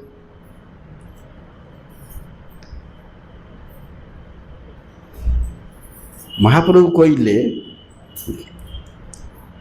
ଅନ୍ୟର ମଙ୍ଗଳ କାମନା ତୁମେ କଲ ଠିକ୍, ଅନ୍ୟର ପାପକୁ ଦେଖି ତୁମ ହୃଦୟ ତରଳିଲା, ତୁମେ ସେମାନଙ୍କର କଲ୍ୟାଣ ଚାହିଁଲ, ହେଲା। ଆଉ ତାଙ୍କର ପାପ କାହିଁକି କୃଷ୍ଣ ତୁମକୁ ଦେବେ? କୃଷ୍ଣ ତୁମକୁ ସେ ପାପ ନ ଦେଇ କ'ଣ ତାକୁ ଉଦ୍ଧାର କରିପାରିବେନି? ନା କୃଷ୍ଣଙ୍କୁ କ'ଣ ପରିଶ୍ରମ ହେବ? ଅନନ୍ତ କୋଟି ବ୍ରହ୍ମାଣ୍ଡରୁ ଗୋଟେ ବ୍ରହ୍ମାଣ୍ଡ ଯଦି ମୁକ୍ତ ହୁଏ, ତାହେଲେ କୃଷ୍ଣ ଆହୁରି ଖୁସି ହେବେ।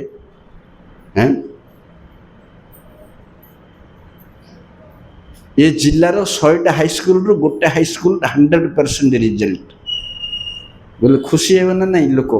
ସରକାର, ମାଷ୍ଟର, ଗୋଟେ କିଏ ଫେଲ୍ ନାହିଁ। ସ୍କୁଲରୁ 100% ରିଜଲ୍ଟ ପାସ୍। ସେମିତି ଗୋଟେ ବ୍ରହ୍ମାଣ୍ଡ ଯଦି ମୁକ୍ତ ହୁଅନ୍ତି, କୃଷ୍ଣଙ୍କର ଦୁଃଖ କ'ଣ, ଆହୁରି ଖୁସି ହେବେ। ତେଣୁ ଅନ୍ୟର ପାପ ତମକୁ କାହିଁକି ଭୋଗେଇବେ? ତମେ କି ପାପ କରିଛ ତାଙ୍କର ନେବା ପାଇଁ? ଯାହାର କୋଟିଏ କାମଧେନୁ ଅଛି, ତାର ଗୋଟେ ଛେଳିଟେ ମରିଗଲେ କ'ଣ ଦୁଃଖ ହବ କି? ଆଉ ତାହେଲେ ତେଣୁ କୃଷ୍ଣଙ୍କର କୌଣସି ଅସୁବିଧା ନାହିଁ। କୃଷ୍ଣଙ୍କର କୌଣସି ଅସୁବିଧା ନାହିଁ। ତୁମେ ଯାହାର ମଙ୍ଗଳ କାମନା କଲ, ସେ ଉଦ୍ଧାର ହେଲା। ଭକ୍ତ ବାକ୍ୟକୁ କୃଷ୍ଣ ଅନୁମୋଦନ କରନ୍ତି। ତୁମେ ଯାହାର ମଙ୍ଗଳ କାମନା କଲ, ସେ ଉଦ୍ଧାର ହେଇଗଲା। ଆଉ କରିବେ କ'ଣ? ନିତ୍ୟାନନ୍ଦ ପ୍ରଭୁ ସବୁଆଡ଼େ ବୁଲିଲେ, ତାଙ୍କୁ କହୁଥିଲେ ନିତ୍ୟାନନ୍ଦ ହରିଦାସ ଯାଇକିରି ବୁଲ, ଭୋର ଆମର ଆଜ୍ଞା ସବୁଆଡ଼େ ପ୍ରଚାର କର, ଯାଇକିରି ହରିକଥା। ସେ ଜଗାଇ ମା ଥାଇକି ଦେଖିଲେ, ଏ ଦିଟା ମଦ ଖାଇକିରି ନିଶାଗ୍ରସ୍ତ ଯେମିତି ହେଇଛନ୍ତି, ହରିନାମ କରିକିରି ପାଗଳ ହେବେ। ଯଦି ହରିନାମ କରିକିରି ଏପରି ପାଗଳ ହେବେ, ମଦ ଖାଇକିରି ଯେମିତି ପାଗଳ ହେଇକିରି କିଛି ଜାଣୁନାହାନ୍ତି ସେନ୍ସଲେସ୍, ସେମିତି ହରିନାମ କରିକିରି ଯେତେବେଳେ ସେନ୍ସଲେସ୍ ହେବେ ସେତେବେଳେ ତାଙ୍କ ଜୀବନଟା ସଫଳ ହେବ। ମୋର ପ୍ରଭୁ ସମସ୍ତଙ୍କୁ ଉଦ୍ଧାର କରୁଛନ୍ତି, ଆଙ୍କୁ ଉଦ୍ଧାର କରନ୍ତୁ। ଆଙ୍କୁ ଉଦ୍ଧାର କଲେ ଦେଖିବା ତାଙ୍କର ଈଶ୍ୱର ପଣିଆ। କେଉଁଠି ଅଜାମିଳ ଉଦ୍ଧାର ହେଇଥିଲା, ବେଦ ସାକ୍ଷୀ। ଆଜି ଜଗତ ଦେଖୁ ଦୌଡ଼ି ଯାଇକିରି କହିଲେ ପ୍ରଭୁଜୀ ଏମିତି ଏମିତି 2 ଜଣଙ୍କୁ ଉଦ୍ଧାର ଆପଣ କରିବେ, ଆପଣ ଉଦ୍ଧାର କରିଲେ ଜଗତ ଜାଣିବ ଆପଣଙ୍କର ମହିମା। ମହାପ୍ରଭୁ ବୋଲି କିଏ? ନା ଅମୁକ। ତୁମେ ଯଦି ତାଙ୍କର ଉଦ୍ଧାର କାମନା କଲଣି, ସେମାନେ ଉଦ୍ଧାର ହେଇଗଲେଣି, ମୁଁ ଆଉ କରିବାକୁ ବାକି ନାହିଁ। ନିତ୍ୟାନନ୍ଦକୁ କହିଲେ ତମେ ଯାହାର ଉଦ୍ଧାର କାମନା କଲଣି ସେ ହେଇଗଲାଣି, ଅଲରେଡ଼ି ହେଇଗଲାଣି, ଆଉ ବାକି ନାହିଁ ହେବାକୁ। କାହିଁକି? ଭକ୍ତ କାମନା ବିରୁଦ୍ଧରେ ଭଗବାନ କିଛି କରିପାରିବେ ନାହିଁ। ସେ ଯାହା ଚାହିଁବେ ତାହା ଗ୍ରାଣ୍ଟ କରିବେ। ସେ ଭକ୍ତ କହିଲାଣି, ସାର୍ଟିଫିକେଟ୍ ଦେଇଦେଲାଣି, ଭକ୍ତ ଫରୱାର୍ଡ଼ କଲାଣି। ସେଥିପାଇଁ କୁହାହେଇଛି ସିଦ୍ଧିର୍ ଭବତି ବା ନେତି ସଂଶୟ ଚ୍ୟୁତ ସେବିନାଂ ନିସଂଶୟସ୍ତୁ ତଦ୍ଭକ୍ତ ପରିଚର୍ଯ୍ୟାରତ। ଭକ୍ତ ବିମୁଖ ବ୍ୟକ୍ତି ହରିସେବା 100କେ 100 କଲେ ମଧ୍ୟ ତାର ଉଦ୍ଧାର ହେବ ନାହିଁ। ତାର ସିଦ୍ଧି ହେଇପାରେ ନ ହେଇପାରେ,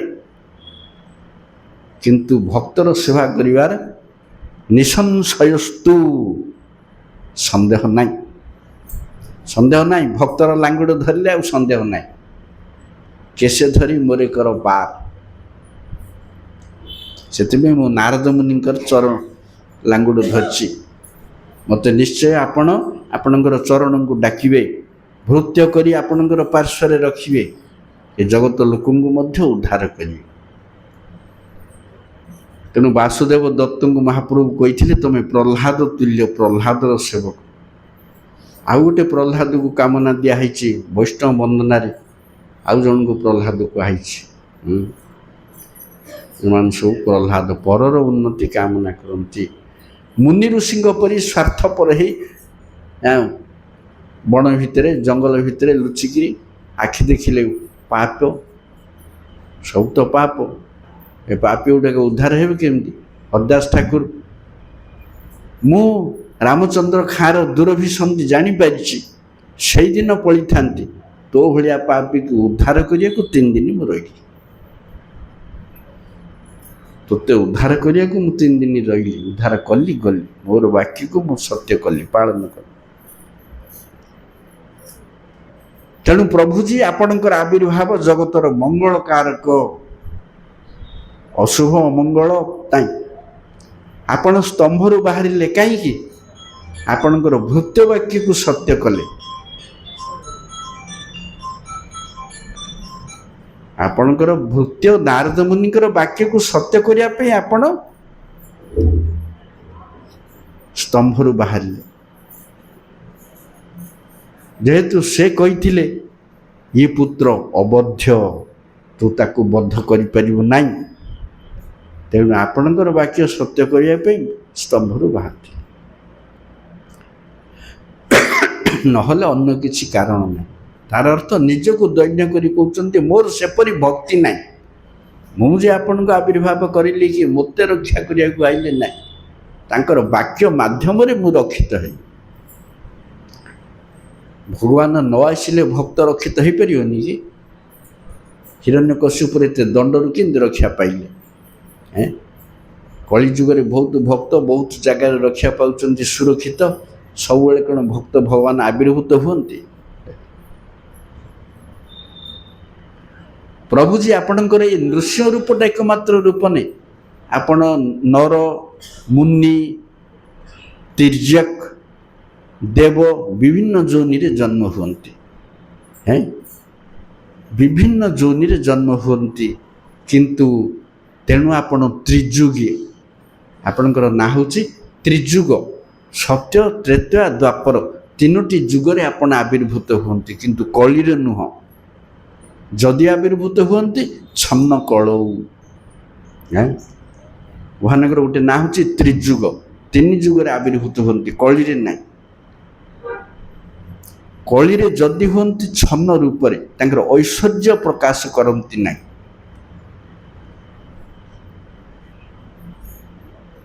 ଆଉ ଗୋଟେ ଅର୍ଥ କଲେ ହବ ତ୍ରିଯୁଗ।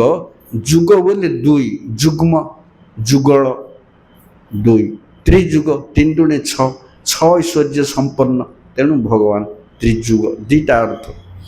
ତେଣୁ ଛନ୍ନ କଳଉ ସେଇଠି ଗୌରାଙ୍ଗ ମହାପ୍ରଭୁଙ୍କୁ ଲକ୍ଷ୍ୟ କରାହେଇଛି।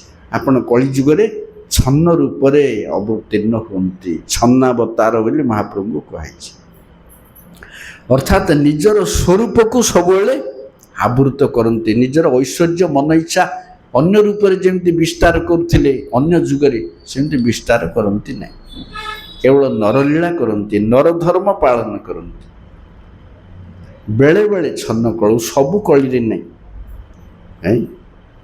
ଆମେ ଏ କଳିରେ ଭାଗ୍ୟବାନ ଯଦି ଆମେ ଗୌର ଅନୁଗତ ହେଇପାରିବୁ। ସବୁ କଳିରେ ଗୌରାଙ୍ଗ ଆସନ୍ତି ନାହିଁ, ତାଙ୍କର ଅଂଶାବତାର ହରିନାମ ପ୍ରଚାର କରନ୍ତି। କଳିର ଧର୍ମ ହରିନାମ, କିନ୍ତୁ ସବୁବେଳେ ଗୌରାଙ୍ଗ ଦ୍ୱାରା ହୁଏ ନାହିଁ, ଅନ୍ୟ ତାଙ୍କର ଅଂଶାବତାର କରିବ। ଚାରି ଯୁଗରେ ଚାରିଟା ଯୁଗାବତାର, ଶୁକ୍ଳ, ରକ୍ତ, ପୀତ, କୃଷ୍ଣ। ତପସ୍ୟା, ଯଜ୍ଞ, ସେବା, ନାମ, ଏମାନେ ଯୁଗାବତାର ଦ୍ୱାରା ହୁଏ। ଏ କଳିରେ ମହାପ୍ରଭୁ ପ୍ରେମ ଦେବା ପାଇଁ ଜଗତକୁ ଆସିଲେ। ପ୍ରେମ ଦେବାଟା ଅଂଶାବତାର ଦ୍ୱାରା ହବନି।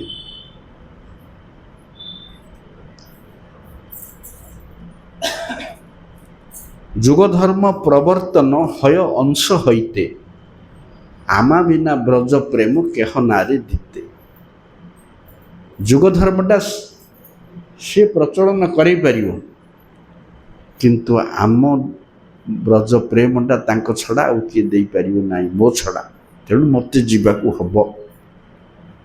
ଆହୁରି ଅନେକ କାରଣ ଅଛି ନିଜର, ଏଗୁଡ଼ାକ ଆମ ପାଇଁ, ତାଙ୍କର ନିଜସ୍ୱ କାରଣ ବି ଅଛି ଅଲଗା।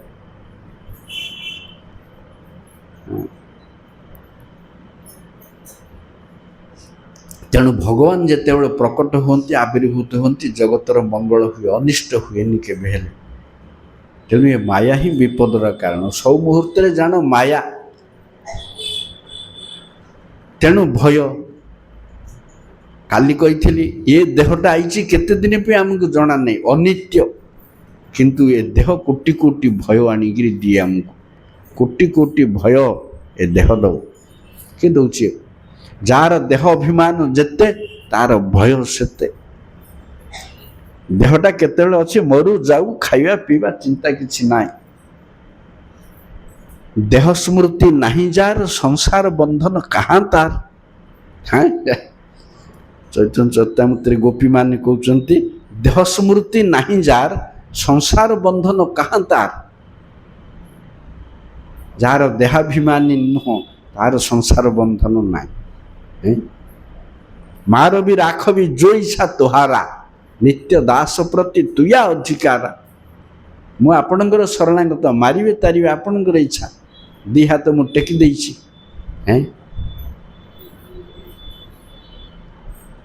ଗୋଟେ ଦି ହାତ ଟେକିବାର ଅଛି। ଗୋଟେ ଲୋକଟେ ଘରେ ଗଣ୍ଡଗୋଳ କଲା, ତା ବୋପା ତାକୁ ସମ୍ପତ୍ତି ଦେଲାନି, ଅନ୍ୟ ପୁଅମାନଙ୍କୁ ଦେଲା, ତାକୁ ଦେଲାନି। ନ ଦେବାରୁ ସିଏ ଯାଇକିରି ଭଗବାନଙ୍କ ଠି ଦୁଃଖରେ ଜଣେଇଲା, ପ୍ରଭୁଜୀ ଆପଣ ମଧ୍ୟ ମୋର ପିତା, ତେଣୁ ଆପଣ ରକ୍ଷା କରନ୍ତୁ, ମୋର କାମନା ପୂରଣ ହଉ। ଓହୋ, ତୋର କେତେ ଗୁଡ଼ିଏ ପିତା, ତା ଭିତରେ ମୁଁ ଗୋଟେ ପିତା। ଆପଣ ମଧ୍ୟ ଶବ୍ଦ ଲାଗିଲା ବେଳେ ତୋର କେତୁଟା ପିତା। ଯେତେବେଳେ କହିବୁ ଆପଣ ହିଁ ମୋର ପିତା, ସେତେବେଳେ ଉଦ୍ଧାର କରିବୁ।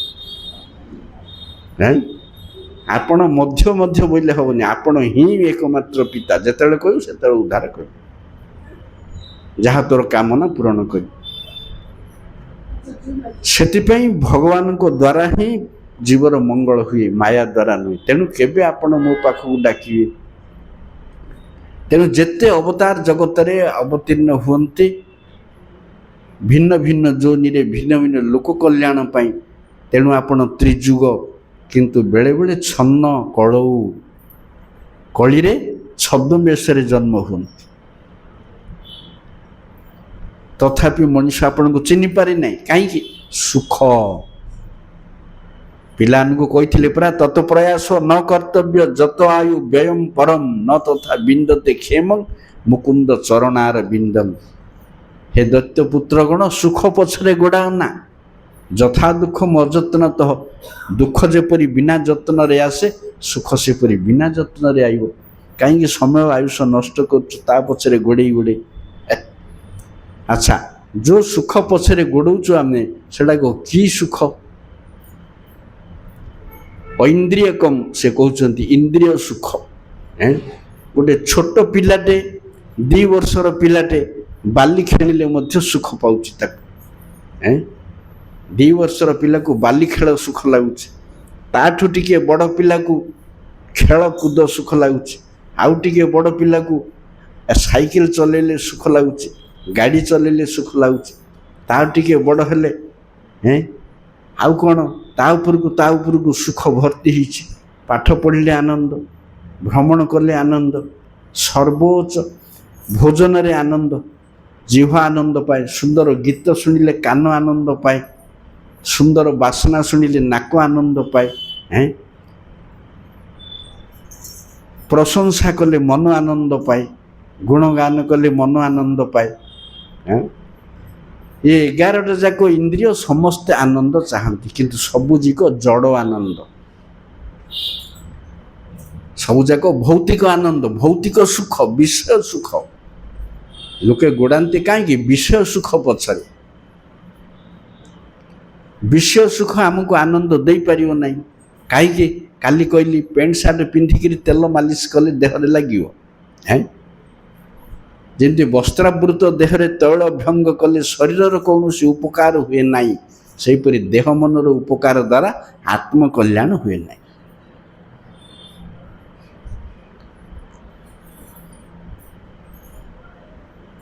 ତେଣୁ ପ୍ରଭୁଜୀ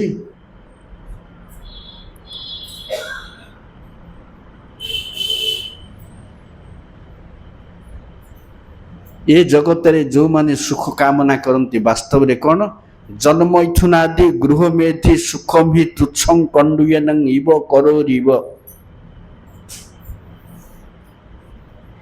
ମଦ୍ୟପାନ କଲେ ସୁଖ ନାରୀ ସଙ୍ଗ କଲେ ସୁଖ ଅଖାଦ୍ୟ ସେବନ କଲେ ସୁଖ କେତେ ବାଟ ୱାକିଂ କଲେ ସୁଖ ଭର୍ତ୍ତି ହେଇଛି ଭୌତିକ ସୁଖ ସବୁ ଦେହ ମନର ସୁଖ ଆତ୍ମାର ସୁଖ ନାହିଁ ପିଲାର ବାଲି ଖେଳଠୁ ମୌଥିନ ସୁଖ ପର୍ଯ୍ୟନ୍ତ ସୁଖକୁ ପ୍ରହ୍ଲାଦ ମହାରାଜ କହୁଛନ୍ତି କୁଣ୍ଡିଆ ସୁଖ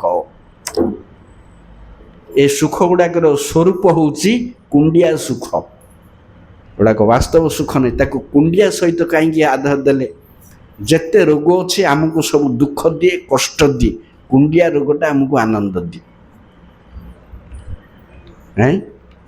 କୁଣ୍ଡେଇଲେ ଗୋଟେ ଆନନ୍ଦ ଲାଗେ କୁଣ୍ଡଉଥିଲେ କୁଣ୍ଡଉଥାଏ ହାତ ପଛେ ପ୍ରେନ୍ ହବ କୁଣ୍ଡିଆ ବନ୍ଦ ହଉନି କିଏ କହୁଛି ମୋତେ ବର ଦିଅ ସବୁବେଳେ କୁଣ୍ଡେଇବି ମଶା ଚୋବିଛି କୁଣ୍ଡିଆକୁ ବଢ଼ିଆ ଲାଗୁଛି ପାଣି ଖାଇଯାଇଛି କୁଣ୍ଡିଆକୁ ବଢ଼ିଆ ଯାଦୁ କାଛୁ ଏକ୍ଜିମା ଯାହା କୁଣ୍ଡେଇ କୁଣ୍ଡେଇ ମଣିଷ ରକ୍ତାକ୍ତ ହେଲେ ବି କୁଣ୍ଡିଆରୁ ଅବସର ନାହିଁ କଣ୍ଡୁୟନମ୍ କୁଣ୍ଡେଇଲେ ଯଦି ସୁଖ ଲାଗେ ଆମେ କାହିଁକି କୁଣ୍ଡିଆଟା କାମନା କରୁନୁ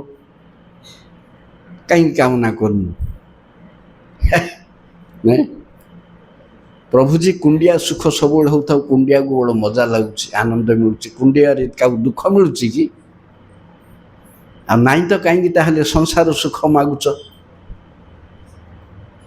କୁଣ୍ଡିଆରୁ ଯଦି ଆମେ ନିବୃତ୍ତ ହେବାକୁ ଚାହୁଁଛୁ ତାହେଲେ ସଂସାର ସୁଖର ନିବୃତ୍ତ ହୁଅ କୁଣ୍ଡିଆଟା ସୁସ୍ଥ ଚର୍ମରେ କେବେ ହେଲେ ହେବ ନାହିଁ ଖାଲି ଚର୍ମଟା କୁଣ୍ଡେଇ ହେବନି କ'ଣ ଗୋଟେ ଅସୁବିଧା ହେଲେ ଆଗେ କୁଣ୍ଡିଆଟା ଆଇବ ସେମିତି କ'ଣ ଗୋଟେ ଅସୁବିଧାରୁ ସଂସାର ସୁଖ ମିଳୁଛି ବାସ୍ତବରେ ସଂସାର ସୁଖଟା ନାହିଁ ସଂସାର ସୁଖଟା କ'ଣ ଗୋଟେ ଅସୁବିଧା କରିକିରି ମିଳିଛି ଆତ୍ମା ପାଇଁ ଏ ସୁଖଟା ଲୋଡ଼ା ନାହିଁ ଆୟ ଦ୍ୱାରା ଆତ୍ମା ସନ୍ତୁଷ୍ଟ ହେଉନାହିଁ ହେଉଥିଲେ ଏ ଜନ୍ମରେ ଆକା ପଳାନ୍ତାଣି ପରମାତ୍ମା ପାଖକୁ ତେଣୁ କରୋରିବ ପ୍ରଭୁଜୀ ସଂସାରରେ ଯେଉଁମାନେ ସବୁ ସୁଖ ଆସିବ ଅନ୍ତ ପଳେଇ ଆସିବ ସବୁ ସୁଖର ଶୈଶବ ଅତିକ୍ରମ ହେଇଗଲେ ଆଉ ବାଲି ଖେଳିବାକୁ ଇଚ୍ଛା ହେବନି ତାଠୁ ଆଉ ଟିକେ ବଡ଼ ହେଲେ ସ୍କୁଟରଟେ ପଳେଇଲେ ଆଉ ସାଇକେଲ ଚଲେଇବାକୁ ଇଚ୍ଛା ହେବନି 4 ଚକିଆ ପଳେଇଲେ ସ୍କୁଟର ପରିତ୍ୟକ୍ତ ହେଇଯିବ ଫ୍ଲାଇଟ୍ରେ ସବୁବେଳେ ଯିବା ଆସିବା କଲେ, ଚାରି ଚକିଆର ସୁଖ ଆଉ ନାହିଁ। ତା ଉପରକୁ ସବୁ ସୁଖ ଅଛି, ଭର୍ତ୍ତି ହେଇଛି ସଂସାରରେ। ମାୟା ଗନ୍ଧର୍ବ ନଗର ସୃଷ୍ଟି କରିକିରି ଚମକ ଦେଖାଉଛି।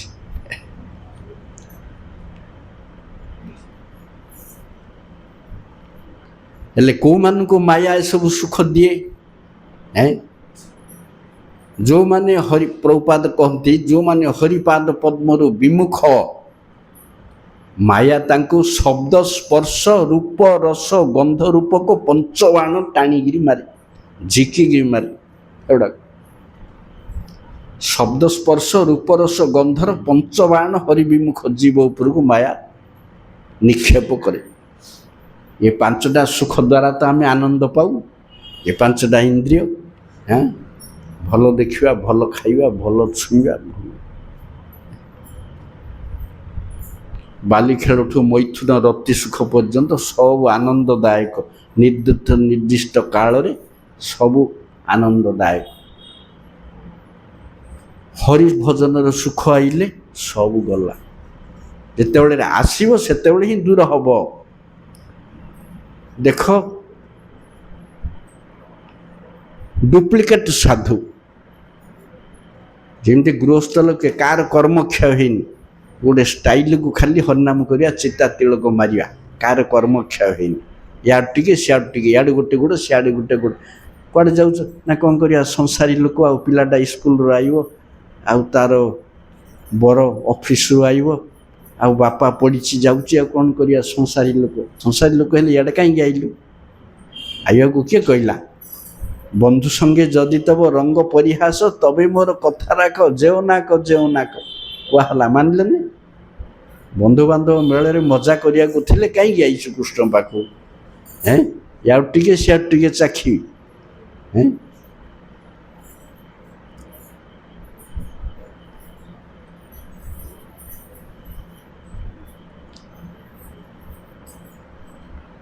ସେଥିପାଇଁ ଗୋଟେ ଜିନିଷ କ୍ଷୟ ନହେଲେ ଆଉ ଗୋଟେ ଜିନିଷକୁ ପ୍ରାପ୍ତ କେବେ ହେଲେ ହେବ ନାହିଁ। ଇଆଡ଼ୁ ଗୋଡ଼ଟା ଉଠେଇଲେ ତ ସିଆଡ଼ୁ ଗୋଡ଼ଟା ପଡ଼ିବ, ଚାଲିବି। ଇଆଡ଼ୁ ଗୋଡ଼ଟା ଉଠେଇଲେ ଏ ଜାଗାଟା ଛାଡ଼ିବି ବୋଲି ସିଆଡ଼େ ଗୋଡ଼ଟା ପଡ଼ିବ। ଆଉ ଇଆଡ଼ୁ ଯଦି ମୁଁ ଛାଡ଼ିବିନି, ଏଇଠାକେ ରହିବି ବୋଲି ଆଗକୁ ଯିବି କେମିତି? ଉତ୍ତାନ ପାଦ। ସୁଖର ଏତେ ବଡ଼ ତାଲିକା ଲିଷ୍ଟ ଅଛି, କିନ୍ତୁ ଏଗୁଡ଼ାକ ଆତ୍ମକଲ୍ୟାଣ ପାଇଁ ହୁଏ ନାହିଁ। ଏଇଟା କାହିଁକି ଉଦାହରଣ ଦେଉଥିଲି? ଖାଲି ଘରେ ନାହିଁ, ମଠରେ ମଧ୍ୟ। ଆଗରୁ ମୁଁ କହେ, ଏଞ୍ଚଡ଼ ପାକା, ବଙ୍ଗାଳୀରେ ଗୋଟେ ଶବ୍ଦଟେ ଅଛି, ଏଞ୍ଚଡ଼ ପାକା, ଅକାଳରେ ପାଚିବା। କାର୍ବାଇଟ୍ ଦିଆ ଆମ୍ବ ପଣସରେ ଜବରଦସ୍ତି କାର୍ବାଇଟ୍ ଦେଇକିରି ବାହାରଟାକୁ ହଳଦିଆ କରି ଲୋକକୁ ଠକିଲେ କ'ଣ ହେବ? ସେ କିଣିବ, ଘରେ ଗାଳି କରିବ। ଆଉ ସେଇ ଖଟା, ସେ ବାହାରଟା ସିନା ହେଇଗଲା ବିକିବା ପାଇଁ, ଭିତର ଗୁଣ ଚେଞ୍ଜ ହେଇନି। ସେହିପରି ହୃଦୟ ଯଦି ପରିବର୍ତ୍ତନ ହେଇନି, ଖାଲି ବାହାରେ ଚିତା ତିଳକ ପକେଇକିରି ମଠକୁ ପଳେଇ ଆଇଲି, ଆଇଲେ କ'ଣ ହେବ? ମଠରେ ମଧ୍ୟ ସେ ବିଷ ମଇଳା ସବୁ ଉଦ୍ଗୀରଣ କରିକିରି ସମସ୍ତଙ୍କୁ ନଷ୍ଟ କରିବ। ସମସ୍ତଙ୍କୁ ନଷ୍ଟ କରିବ। ଚାକିରି ମିଳିଲାନି, ମଠକୁ ପଳେଇବି। ଘରେ ବାଡ଼େଇଲେ, ମଠକୁ ପଳେଇବି। ଖାଇବାକୁ ମିଳିଲାନି, ମଠକୁ ପଳେଇବି। ମଠ କୋଠ ସମ୍ପତ୍ତି ପଡ଼ିଛି ଖାଇବା। ମଠ କୋଠ ବୈକୁଣ୍ଠ ସବୁ ସମାନ। ସେଇଠି ଭାତିଆ ପକାଇବା। କ'ଣ ଗୋଟେ କାମର ସେବାର ଛଳନା କରିବା, ଛଳନା କରିକିରି ଲୁଟିବା ମଠ ସମ୍ପତ୍ତି। ଇଆଡ଼େ ତ ବିଷ୍ଣୁ ସମ୍ପତ୍ତି ସଂସାରରୁ ଲୁଟିବା, ସିଏ ତାଇଁରୁ ଲୁଟିବା। ସମୟ ଆସିବ, ବିଷ ଏମିତି ହେଇଯିବ ଯେ ନାରୀ କବଳରେ ମଧ୍ୟ ପଡ଼ିଯାଏ। ସବୁ ଜାଗାରେ ହେଉଛି। ବୈଷ୍ଣବ ସାଧୁ ମଧ୍ୟ ଏପରି ଆକର୍ଷଣ ସେ ଜିନିଷ, ସେ ଭଜନ ଯାଏ। କାହିଁକି ନା ପରିପକ୍ୱ ହେଇନି, ଆର ଜାତ ରତି ନାହିଁ। ଇଏ ଅପରିପକ୍ୱ ନବୀନ ସାଧକ କନିଷ୍ଠ, ତେଣୁ ମାୟାରେ ବଶୀଭୂତ ହେବାର ସମ୍ଭାବନା ପ୍ରବଳ। କାଲି ପ୍ରହ୍ଲାଦ ମହାରାଜ କହିଲେ ପୁରା, ବର୍ଣ୍ଣନା କରୁ କରୁ, ନିର୍ଜନ ନାରୀ ସଙ୍ଗକୁ ମନେ ପକେଇଲେ କାହାକୁ ନ ଆନନ୍ଦ ଲାଗେ? ନିର୍ଜନ ନାରୀ ସଙ୍ଗ କାହାକୁ ନ ଆନନ୍ଦ ଦିଏ? ଯାମୁନାଚାର୍ଯ୍ୟ କହୁଛନ୍ତି, ପ୍ରଭୁଜୀ ଯାମୁନାଚାର୍ଯ୍ୟ ସିଦ୍ଧ ଭକ୍ତ, ତାଙ୍କର ସ୍ତୋତ୍ର ରତ୍ନ ସବୁବେଳେ ପଢ଼ିବ, ତାଙ୍କର ଥିବରେ। ଆମର ସଂକୀର୍ତ୍ତନ ମାଳାରେ ଅଛି 62ଟା ଶ୍ଲୋକ। ରାମାନୁଜଙ୍କର ସନ୍ନ୍ୟାସୀ ଗୁରୁ, ସେ ଯେତେବେଳେ ସିଦ୍ଧ ଶ୍ରୀରଙ୍ଗମ ତାଙ୍କର ହେଉଛି ଭଜନ ସ୍ଥାନ। ଯାମୁନାଚାର୍ଯ୍ୟ ସିଦ୍ଧ ପୁରୁଷ, ନାରାୟଣ ଭକ୍ତ ସେମାନେ। हैं प्रभुजी मो हरिभजन एत आनंद पाऊँगी पूर्वे मु गृहस्थ थी मो स्त्री सहित केते संग मैथुन सुख पाउली एबे से स्त्री संग कथा मोर मन पड़े थुथुकार मु करे थुथुकार आसुची मते हैं ए आनंद पाउछि आउ कार मन पड़े चाल पलैवा सियाड़े हैं माया केते बेले क्या टाणिकी नहीं जीव ये जामुनाचार्य भजन स्थान हूँ श्रीरंगम जेतेबेले रामानुज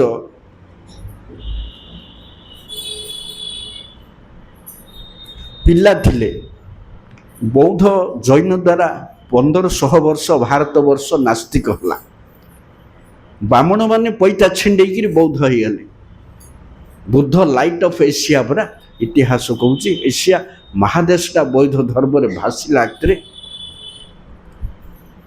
बौद्ध धर्म रे नास्तिक बौद्धर बौद्ध धर्म रे जैन बौद्ध गुड़ा सब नास्तिक धर्म चारबाक हेले भगवान से बौद्ध धर्म को लोप करने से वैष्णव द्वारा हबनी से काम वैष्णव द्वारा हबनी हरि धर्म भक्ति प्रचार कले से धर्म घुंचीगनी कटा को कंटारे काढ़िया हम से शिवजी को पठेले तुम्हें शंकर रूप में जाई अद्वैतवाद प्रचलन करी से नास्तिकता को हटाओ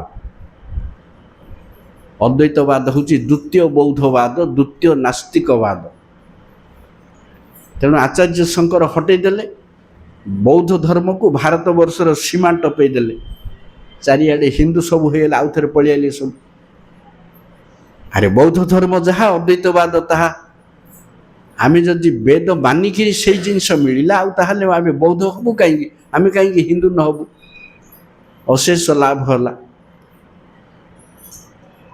किंतु भक्तिचित हेले लोक अद्वैतवाद गोटे जे वेदांत जाने सी ताको बुझेल हम तुम बुझीपार अद्वैतवाद कौन द्वैतवाद कौन एटा वेदांत ज्ञानर कथा हेले भगवान जिते शिव को कथा कहले शिव होउचंती वैष्णव सी बोले मु गोटे वैष्णव होकर नास्तिक काम करी वैष्णव द्वारा एका हम जमी जमराज को रखाई दंड देवाई वैष्णव ना पावरफुल हो पार जड़े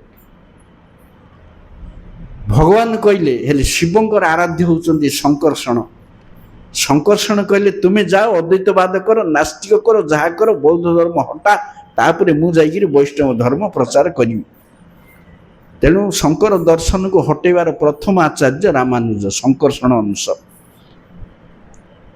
हेले तमिलनाडु महाभूतपुरी पेराम्बुदुर से तमिलनाडु रामानुजंकर जन्मस्थान हेले सेतेबेले तो शंकर फिलोसफी रे भर्ती भारत रामानुजंकर बाल्य नाम हूँ लक्षण देशिक तमिल पिला सेतेबेले दक्षिण भारत रे शंकर वेदांत रे प्रसिद्ध आचार्य थिले जादव प्रकाश पाखक जाइए वेदांत पढ़ती थरे जादव प्रकाश छांदोग्य उपनिषदर गोटे मंत्र व्याख्या करथिले सजथा कप्यांश पुंडरीका मेव चक्षु तस्य चक्षुणा हेले से श्लोकर अर्थ होची जादव प्रकाश व्याख्या कले भगवान से मंत्रर जहाँ अर्थ कले जादव प्रकाश मांकड़र मलद्वार भाया भगवान चक्षुटा सुंदर भगवान चक्षुटा किपरि ना मांकड़र मलद्वार शब्द दिखाई कप्यांश सजथा कपि कपिर अंश कपि है मांकड़ मांकड़र शरीर गोटे अंश बोले अंग है मलद्वार मलद्वारटा नाली पुंडरीक मेव तस्य चक्षुणा भगवान चक्षुटा मांकड़र मलद्वार उपरि हेले ए कथा कहबार व्याख्या रामानुजन को बाधिला धरिकी हेले से अवतार पुरुष से सीना लीला कर महाप्रभु छात्र हिसाब से लीला कर नर लीला कृष्ण वेद शिक्षा करने को जाइए निजे तो वेदपति और वेद कौन शिक्षा करी किंतु लोक शिक्षा से शिष्यर अभिनय कर तेणु से रामानुज अभिनय कर बाधिला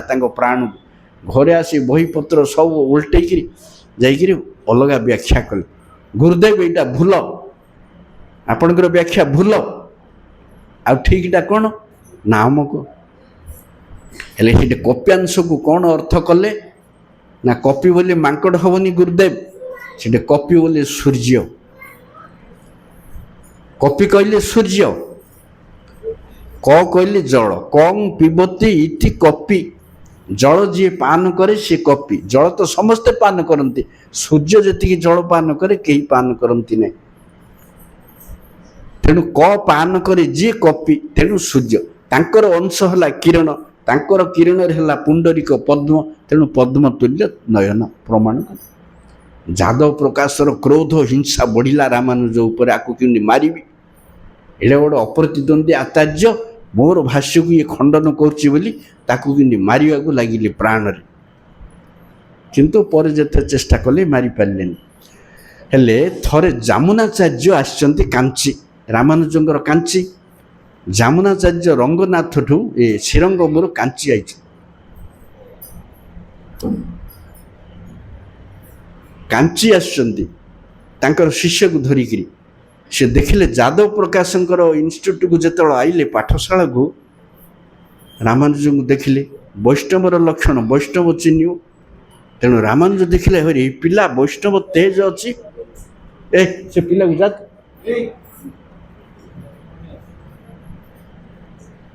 ପିଲା କିଏ ଆଇଛି, ସେ ବୈଷ୍ଣବ ତେଜ ଯେମିତି ଦେଖିଲେ। ବୈଷ୍ଣବରେ କ୍ରିୟା ମୁଦ୍ରା ବିଜ୍ଞାନା ବୁଝାୟ, ଅଜ୍ଞାନା ବୁଝାୟ, କିନ୍ତୁ ବୈଷ୍ଣବ ଜାଣିବ। ଈଶ୍ୱରପୁରୀ ଲୁଚିକିରି ସଂକୁଚିତ ହେଇକିରି ଅଦ୍ୱୈତ ଆଚାର୍ଯ୍ୟ ଘରେ, ଅଦ୍ୱୈତ ଆଚାର୍ଯ୍ୟ ବିଷ୍ଣୁ ପୂଜା କରୁଛନ୍ତି, ସଂକୁଚିତ ହେଇକିରି ଗୋଟେ କଣେ ବଇଲେ, ନିଜକୁ ଛଦ୍ମ ବେଶରେ ପରିଚୟ ନ ଦେଇକିରି। ବୈଷ୍ଣବର ତେଜ ବୈଷ୍ଣବେ ନା ଲୁକାୟ।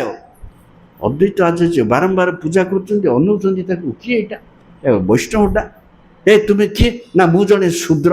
ନା ଶୂଦ୍ର ନାହିଁ, ସେ ଚିହ୍ନିଲେ ବୈଷ୍ଣବ ଚୈତନ୍ୟତା, ବୈଷ୍ଣବ ଚିହ୍ନିଲେ। ତାପରେ ପଚାରିଲା ପରେ ସମସ୍ତେ ପରେ ଜାଣିଲେ ଯେ ଈଶ୍ୱରପୁରୀ। ସେମିତି ରାମାନୁଜଙ୍କୁ ଯେତେବେଳେ ଦେଖିଲେ, କହିଲେ ଏ ପିଲା ପାଖରେ ବିଷ୍ଣୁ ତେଜ ଅଛି, ଏ ପିଲାକୁ ଉଦ୍ଧାର କରେ, ନହେଲେ ଅଦ୍ୱୈତବାଦ କବଳରେ ପଡ଼ିକିରି ମରିଯିବ ଇଏ। ତେଣୁ ସେ ଯେଉଁ ସ୍ତୋତ୍ର ରତ୍ନଟା କହୁଛି ତାକୁ ସେ ଶିଷ୍ୟକୁ କହିଲେ, ଯେତେବେଳେ କାଞ୍ଚିଠେ ବରଦରାଜଙ୍କ ପାଖକୁ ରାମାନୁଜ ଦର୍ଶନ କରିବାକୁ ଆଇବ, ସେ ସ୍ତୋତ୍ରଟା ଗାନ କରିବ, ସବୁଦିନେ ଗାନ କରିବ। ଯେତେବେଳେ ସେ ଦର୍ଶନ କରିବାକୁ ଆଇବ, ଏଇଟା ତତ୍ତ୍ୱପୂର୍ଣ୍ଣ ସ୍ତୋତ୍ରଟା। ସେ ଯେତେବେଳେ ରାମାନୁଜ ଦର୍ଶନ କରିବାକୁ ଯାଆନ୍ତି, ସେ ସେଟାକୁ ଗାନ କରନ୍ତି। ରାମାନୁଜ ଶୁଣିଲେ, ତତ୍ତ୍ୱମୂଳକ ହେଇଛି, ଆକର୍ଷଣ କଲା ସ୍ତୋତ୍ରଟା। ସବୁଦିନେ ଶୁଣିଲା, ଏ ସବୁଦିନେ ଶୁଣିଲା, ଆକର୍ଷଣ ହେଲା। ତାପରେ ଦିନେ ଆଉ ସମ୍ଭାଳି ପାରିଲେନି, ତାକୁ ପଚାରିଲେ ଏ ସ୍ତୋତ୍ର କାହାର, କିଏ ଲେଖିଛି ଏ ସ୍ତୋତ୍ର? ନା ଅମୁକ ବ୍ୟକ୍ତି, ମୁଁ ତାଙ୍କୁ ଦର୍ଶନ କରିବାକୁ ଚାହୁଁଛି, ଆସ। ସିଏ ତ ଖୁସି ହେଉଥିଲେ ଯାମୁନାଚାର୍ଯ୍ୟ, ଇଏ କହିଲେ ମୁଁ ଦର୍ଶନ କରିବାକୁ ଯାଉଛି, ବୋଲି ଚାଲ ରଙ୍ଗନାଥ ଯିବା। ଦୁଇ ଜଣ ଯାକ ବାହାରିଲେ ଯାତ୍ରା କରିବାକୁ ଆନନ୍ଦରେ। ଦୁଃଖର ଖବର ପଥ ମଧ୍ୟରେ ଯାମୁନାଚାର୍ଯ୍ୟଙ୍କର ଅପ୍ରକଟ ଖବର ଶୁଣିଲେ।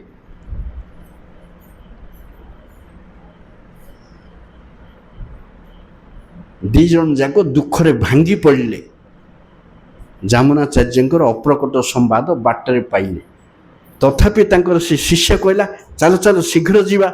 ବୈଷ୍ଣବର ଚିଦାନନ୍ଦମୟ ଶରୀର ଯେପରି କୌଣସି ସ୍ମାର୍ତ ବ୍ରାହ୍ମଣ ସ୍ପର୍ଶ ନ କରେ, ଚଞ୍ଚଳ ଯିବା। ଚଞ୍ଚଳ ଦୌଡ଼ିଲେ। ସେତେବେଳେ ଗଲାବେଳକୁ ରାମାନୁଜ ଯାମୁନାଚାର୍ଯ୍ୟ ଶୋଇଛନ୍ତି, ତାଙ୍କର ଇଏ ହାତ ଖୋଲା ଅଛି, ଇଏ 5ଟା ଆଙ୍ଗୁଳିରୁ 3ଟା ଆଙ୍ଗୁଳି ମୁଦ୍ରିତ ଅବସ୍ଥାରେ ଅଛି। ସେତେବେଳେ ବାଳକ ରାମାନୁଜ ଦେଖିଲେ ଆଙ୍ଗୁଠି 3ଟା କାହିଁକି ମୁଦ୍ରିତ ଅବସ୍ଥାରେ ଅଛି। ସେ ସମସ୍ତଙ୍କୁ ପଚାରିଲେ, ନା ଆଚାର୍ଯ୍ୟଙ୍କର 3ଟା କାମନା ଅପୂରଣୀୟ ଅଛି, ସେ କାମନା ତୁମେ ପୂରଣ କର। କ'ଣ 3ଟା କାମନା? ସେ ସେଇଠି ଡିକ୍ଲେୟାର କଲେ, ମୁଁ ଅଦ୍ୱୈତବାଦ ଲୋପ କରିବି, ଗୋଟିଏ ଆଙ୍ଗୁଳି ସିଧା ହେଲା। ମୁଁ ବୈଷ୍ଣବର ଶ୍ରୀଭାଷ୍ୟ ପ୍ରଚଳନ କରିବି, ଦ୍ୱିତୀୟ ଆଙ୍ଗୁଠି ସିଧା ହେଲା। ଆଉ ଗୋଟେ କ'ଣ କହିଲେ, ତୃତୀୟ ଆଙ୍ଗୁଠି 3ଟା ଆଗ ସିଧା ହେଲା। ଏ 3ଟା ତାଙ୍କର ଅଭାବ ଥିଲା, ତାଙ୍କ ଜୀବନ କାଳ ଭିତରେ ସେ କରିପାରିନାହାନ୍ତି, ତେଣୁ ଏ 3ଟା ମୁଁ କରିବି। 1000 ବର୍ଷ ତଳର ବ୍ରାହ୍ମଣ କଥା କେତେ ଦେଖ। ଇବର ବ୍ରାହ୍ମଣ କିଛି ନାହିଁ, ଉଷୁନା ଧାନ ଡେଉଁଛି। 1000 ବର୍ଷ ତଳର ତାଙ୍କ ସ୍ତ୍ରୀ ଭାରି, ସେ ବ୍ରାହ୍ମଣଠୁ ବ୍ରାହ୍ମଣୀ ଭାରି ଆହୁରି ରକ୍ଷଣଶୀଳ। ତାଙ୍କର ସ୍ତ୍ରୀ ଭାରି କୋପି। ରାମାନୁଜ ଘରକୁ ଯଦି କୌଣସି ଅବ୍ରାହ୍ମଣ ବୈଷ୍ଣବ ଆସିବ ବୋଲେ ପତିବ୍ରତା ନାରୀ ହିସାବରେ ସେ ବୈଷ୍ଣବର ସେବା କରନ୍ତି, ପୁଣି ନିଜକୁ ଅମଙ୍ଗଳ ମୋର ହେଲା ବୋଲି ଭାବି ସ୍ନାନ କରନ୍ତି। ହେ ଅବ୍ରାହ୍ମଣ ବୈଷ୍ଣବଟାର ଶୂଦ୍ର ବୈଷ୍ଣବଟାର ସେବା କଲି ମୋତେ ଲଗେଇଲେ ବୋଲିକି ଯାଇକି ଆଉ ଥରେ ସ୍ନାନ କରନ୍ତି। ଏ ପ୍ରକାର ରକ୍ଷଣଶୀଳା ମହିଳା। ତାପରେ ରାମାନୁଜଙ୍କର ଦୀକ୍ଷା ଗୁରୁ ଆସିକିରି ତାଙ୍କ ଗାଁରେ ରହିଲେ। ସିଏ ଶୂଦ୍ର ଜାତି। ଥରେ କୂଅରୁ ପାଣି କାଢ଼ିଲା ବେଳକୁ ରାମାନୁଜଙ୍କର ସ୍ତ୍ରୀ କାଢ଼ୁଛନ୍ତି, ସିଏ କାଢ଼ୁଛନ୍ତି, ତାଙ୍କର ମାଠିଆରୁ ଟୋପାଟେ ପାଣି ଆଙ୍କ ମାଠିଆ ଉପରେ ପଡ଼ିଗଲା। ଦୈବାତ ତାଙ୍କୁ ଏମିତି ହାଡ଼ଶୁଳା କଥା ରାମାନୁଜଙ୍କର ସ୍ତ୍ରୀ କହିଲେ, ସ୍ତ୍ରୀ ଯାଇ ତାଙ୍କ ଗୁରୁଙ୍କୁ କହିଲେ ସ୍ୱାମୀକି, ତାପରେ ଗୁରୁଦେବ ସେ ଗାଁ ଛାଡ଼ି ପଳେଇଲେ। ରାମାନୁଜ ହଠାତ୍ ଜାଣିଲେ ଗୁରୁଦେବ କାହିଁକି ଗାଁ ପରିତ୍ୟାଗ କଲେ, ପୂର୍ବରୁ ତ ମୋତେ ସୂଚନା ଦେଇନାହାନ୍ତି, ମୁଁ ଜାଣିନି, କିଛି ତ ଘଟିନି। ସେ କୌଣସି କେତେ ଚେଷ୍ଟା କରି ମଧ୍ୟ ଜାଣିପାରିଲେ ନାହିଁ କାହିଁକି ଗୁରୁଦେବ ଗାଁ ଛାଡ଼ିଲେ। କିନ୍ତୁ କେମିତି କେଜାଣି ବହୁ ଚେଷ୍ଟା ପରେ ଜାଣିଲେ ଯେ କାଳ ମୋ ଘରେ ଅଛି। ହଁ, ସେ ଆୟା ଲାଗି ଗୁରୁ ଗଲା, ଆକୁ ପରିତ୍ୟାଗ କରିବାକୁ ହବ, ଏ କାଳ ନାଗୁନି, ଆକୁ ପରିତ୍ୟାଗ କରିବାକୁ ହବ। ସେ ସୁଯୋଗ ଅପେକ୍ଷାରେ ରହିଲେ। ସେତେବେଳେ ତାଙ୍କ ଭାଇର ବାହାଘର ହେଲା। ସେଠୁ ରାମାନୁଜ ବାହାରକୁ ଯାଇକିରି ଗୋଟେ ଲୋକକୁ ଚିଠି ଗୋଟେ ଲେଖିଦେଲେ ବାପ ଘରୁ ଆଇଲା ଭଳିଆ, ତମ ଭାଇର ବାହାଘର ହେଉଛି, ଶୀଘ୍ର ଆସ, ଚଞ୍ଚଳ ବିଳମ୍ବ ନ କରି ଆସ। ସେ ଚିଠା ସେ ଲୋକ ଦେଇ ପଳେଇଲା। ତାକୁ କହିଦେଲେ ମୋ ସ୍ତ୍ରୀକି ଏଇଟା ଦେଇ ପଳେଇବୁ। ତାପରେ ରାମାନୁଜ ଗଲାବେଳକୁ ଏସବୁ ଜିନିଷପତ୍ର ବନ୍ଧାବନ୍ଧି କରୁଛନ୍ତି, ବୋପାହାରକୁ ଯିବି, କେଉଁ ସ୍ତ୍ରୀକି ନ ଆନନ୍ଦ, ବାପାହାର ଯିବାକୁ। କ'ଣ ହେଲା ଏ କ'ଣ ଜିନିଷପତ୍ର ସବୁ ବନ୍ଧାବନ୍ଧି ଲାଗିଛି? ନା ମୋ ଭାଇର ବାହାଘର। ଓ ଭାଇର ବାହାଘର, ତାହେଲେ ସବୁ ଜିନିଷ ଧରି ପଳା, କିଛି ରଖନା ଏଇଠି। କାହିଁକି? କେତେ ଲୋକ, କେତେ ଅତିଥି, କେତେ ଗେଷ୍ଟ ଆଇଥିବେ, ନିଅଣ୍ଟ ପଡ଼ିବ, କଂସା ବାସନ, ଲୁଗା ପଟା, ସାଜ ସରଞ୍ଜାମ ସବୁ ଘର ଖାଲି କରି ଧରି ପଳା, ବହୁତ ଗେଷ୍ଟ ଆସିଥିବେ କହିବାରୁ ସେ ସବୁ ଧରି ପଳେଇଲେ। ତାପରେ ସେ ଘର ଦ୍ୱାର ଛାଡ଼ିକିରି ଏକେବାରେ ନିଜର ଗୁରୁ ଯାମୁନାଚାର୍ଯ୍ୟ ତ ନାହାନ୍ତି, ସ୍ମରଣ କରିକିରି ପ୍ରଭୁପାଦଙ୍କ ଭଳିଆ ତ୍ରିଦଣ୍ଡୀ ସନ୍ନ୍ୟାସୀ। ଏଭଳି ହେଲେ ସେ ସାଧୁ ହବ।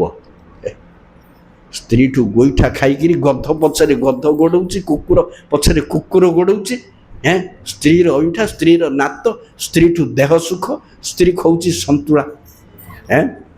ସେ ଆଚାର୍ଯ୍ୟମାନେ ଲେଖିଛନ୍ତି ମନୁଷ୍ୟ ନାରୀକୁ କାହିଁକି ଭଲ ପାଏ? ଜିହ୍ୱା ଆଉ ଉପସ୍ଥ, ଏ ଦୁଇଟା ସୁଖ ନାରୀ ଦିଏ। ସେ କେତେ ବ୍ୟଭିଚାରୀ ହଉ, ଭ୍ରଷ୍ଟାଚାରୀ ହଉ, ଅଧାର୍ମିକ ହଉ, ନାରୀକି ତ୍ୟାଗ କରିପାରି ନାହିଁ। ନାରୀ ଦିଏ ଦେହ ସୁଖ, ଜିହ୍ୱାର ସୁଖ, ସୁନ୍ଦର ଖୁଏଇକିରି ଜିହ୍ୱା ସନ୍ତୁଷ୍ଟ କରେ, ତେଣୁ ଛାଡ଼ିପାରି ନାହିଁ ଯିବ।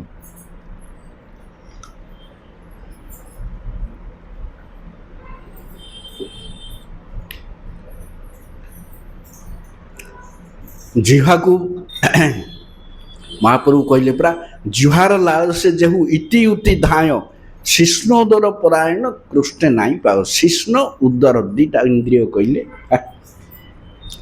ଏମାନେ କୃଷ୍ଣଙ୍କୁ ପାଆନ୍ତି ନାହିଁ। ଏ 6ଟା ବେଗକୁ ଦମନ କରିବାକୁ ହବ। ସେ ହେଉଛନ୍ତି ରାମାନୁଜ। ତାଙ୍କର ସ୍ତୋତ୍ର ରତ୍ନଟା ଅତି ଇମ୍ପୋର୍ଟାଣ୍ଟ।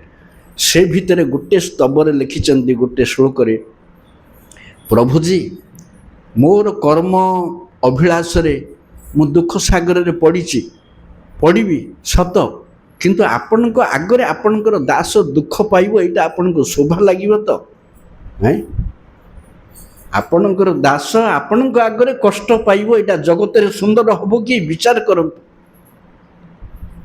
ଗୋଟେ ଶ୍ଲୋକରେ ଲେଖିଛନ୍ତି, ଚମତ୍କାର ସ୍ତବ ସେ ସ୍ତୋତ୍ର ରତ୍ନ।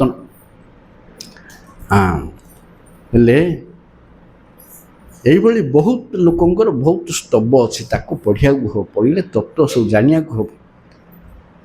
ବିଦ୍ୟା ପଢ଼ିଲେ, ବିଦ୍ୟା ଅଧ୍ୟୟନ କଲେ ଜାଣିବ ସବୁ।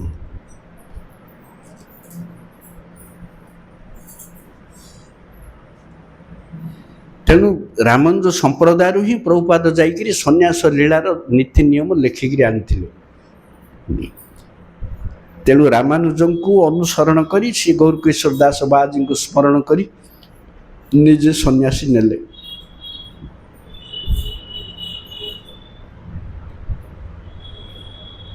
ଏଣେ ରାମାନୁଜ ସିଦ୍ଧ ପୁରୁଷ, ତାଙ୍କର ଗୋଟେ ଗୃହସ୍ଥ ଶିଷ୍ୟ ଥିଲା କୁରେଶ। କୁରେଶ ସେ ଜାଗାଟା ନା କୁର, କ'ଣ କୁର, ସେ କୁର ଜାଗାଟାର ଅଧିପତି ବୋଲି କୁରର ଈଶ କୁରେଶ। ବ୍ରାହ୍ମଣ, ଅତିରିକ୍ତ ମେଧାବୀ, ଆଉ ତାର ପତ୍ନୀ ମଧ୍ୟ ଉନ୍ନତ।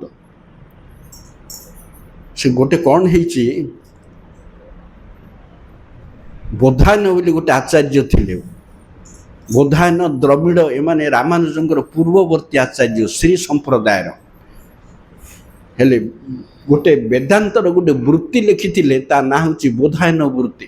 ଶଙ୍କରାଚାର୍ଯ୍ୟ କ'ଣ କଲେ ବୋଇଲେ, ବୋଧାୟନ ବୃତ୍ତିଟା ତମେ ଲୁଚେଇ ଦିଅ, ଏଇଟା ଯଦି ବୈଷ୍ଣବମାନେ ପାଇବେ ତାହେଲେ ଅଦ୍ୱୈତବାଦ ନଷ୍ଟ ହେଇଯିବ। ତାକୁ ନେଇକିରି କାଶ୍ମୀରର ଶାରଦା ମଠରେ ରଖିଲେ ଶଙ୍କରାଚାର୍ଯ୍ୟ। ବୋଲେ ଏ ବୃତ୍ତିଟାକୁ ତମେ ଗୋପନରେ ରକ୍ଷା କର, ଏଇଟା ପ୍ରାଣ ତମର, ଏଇଟା ପଳେଇଲା ବୈଷ୍ଣବ ହାତକୁ ବୋଲି ତମର ଅଦ୍ୱୈତବାଦ ଗୁଣ୍ଡ ହେଇଯିବ। ତେଣୁ ସେମାନେ ସେ ଶାରଦା ପୀଠରେ ରଖିଲେ।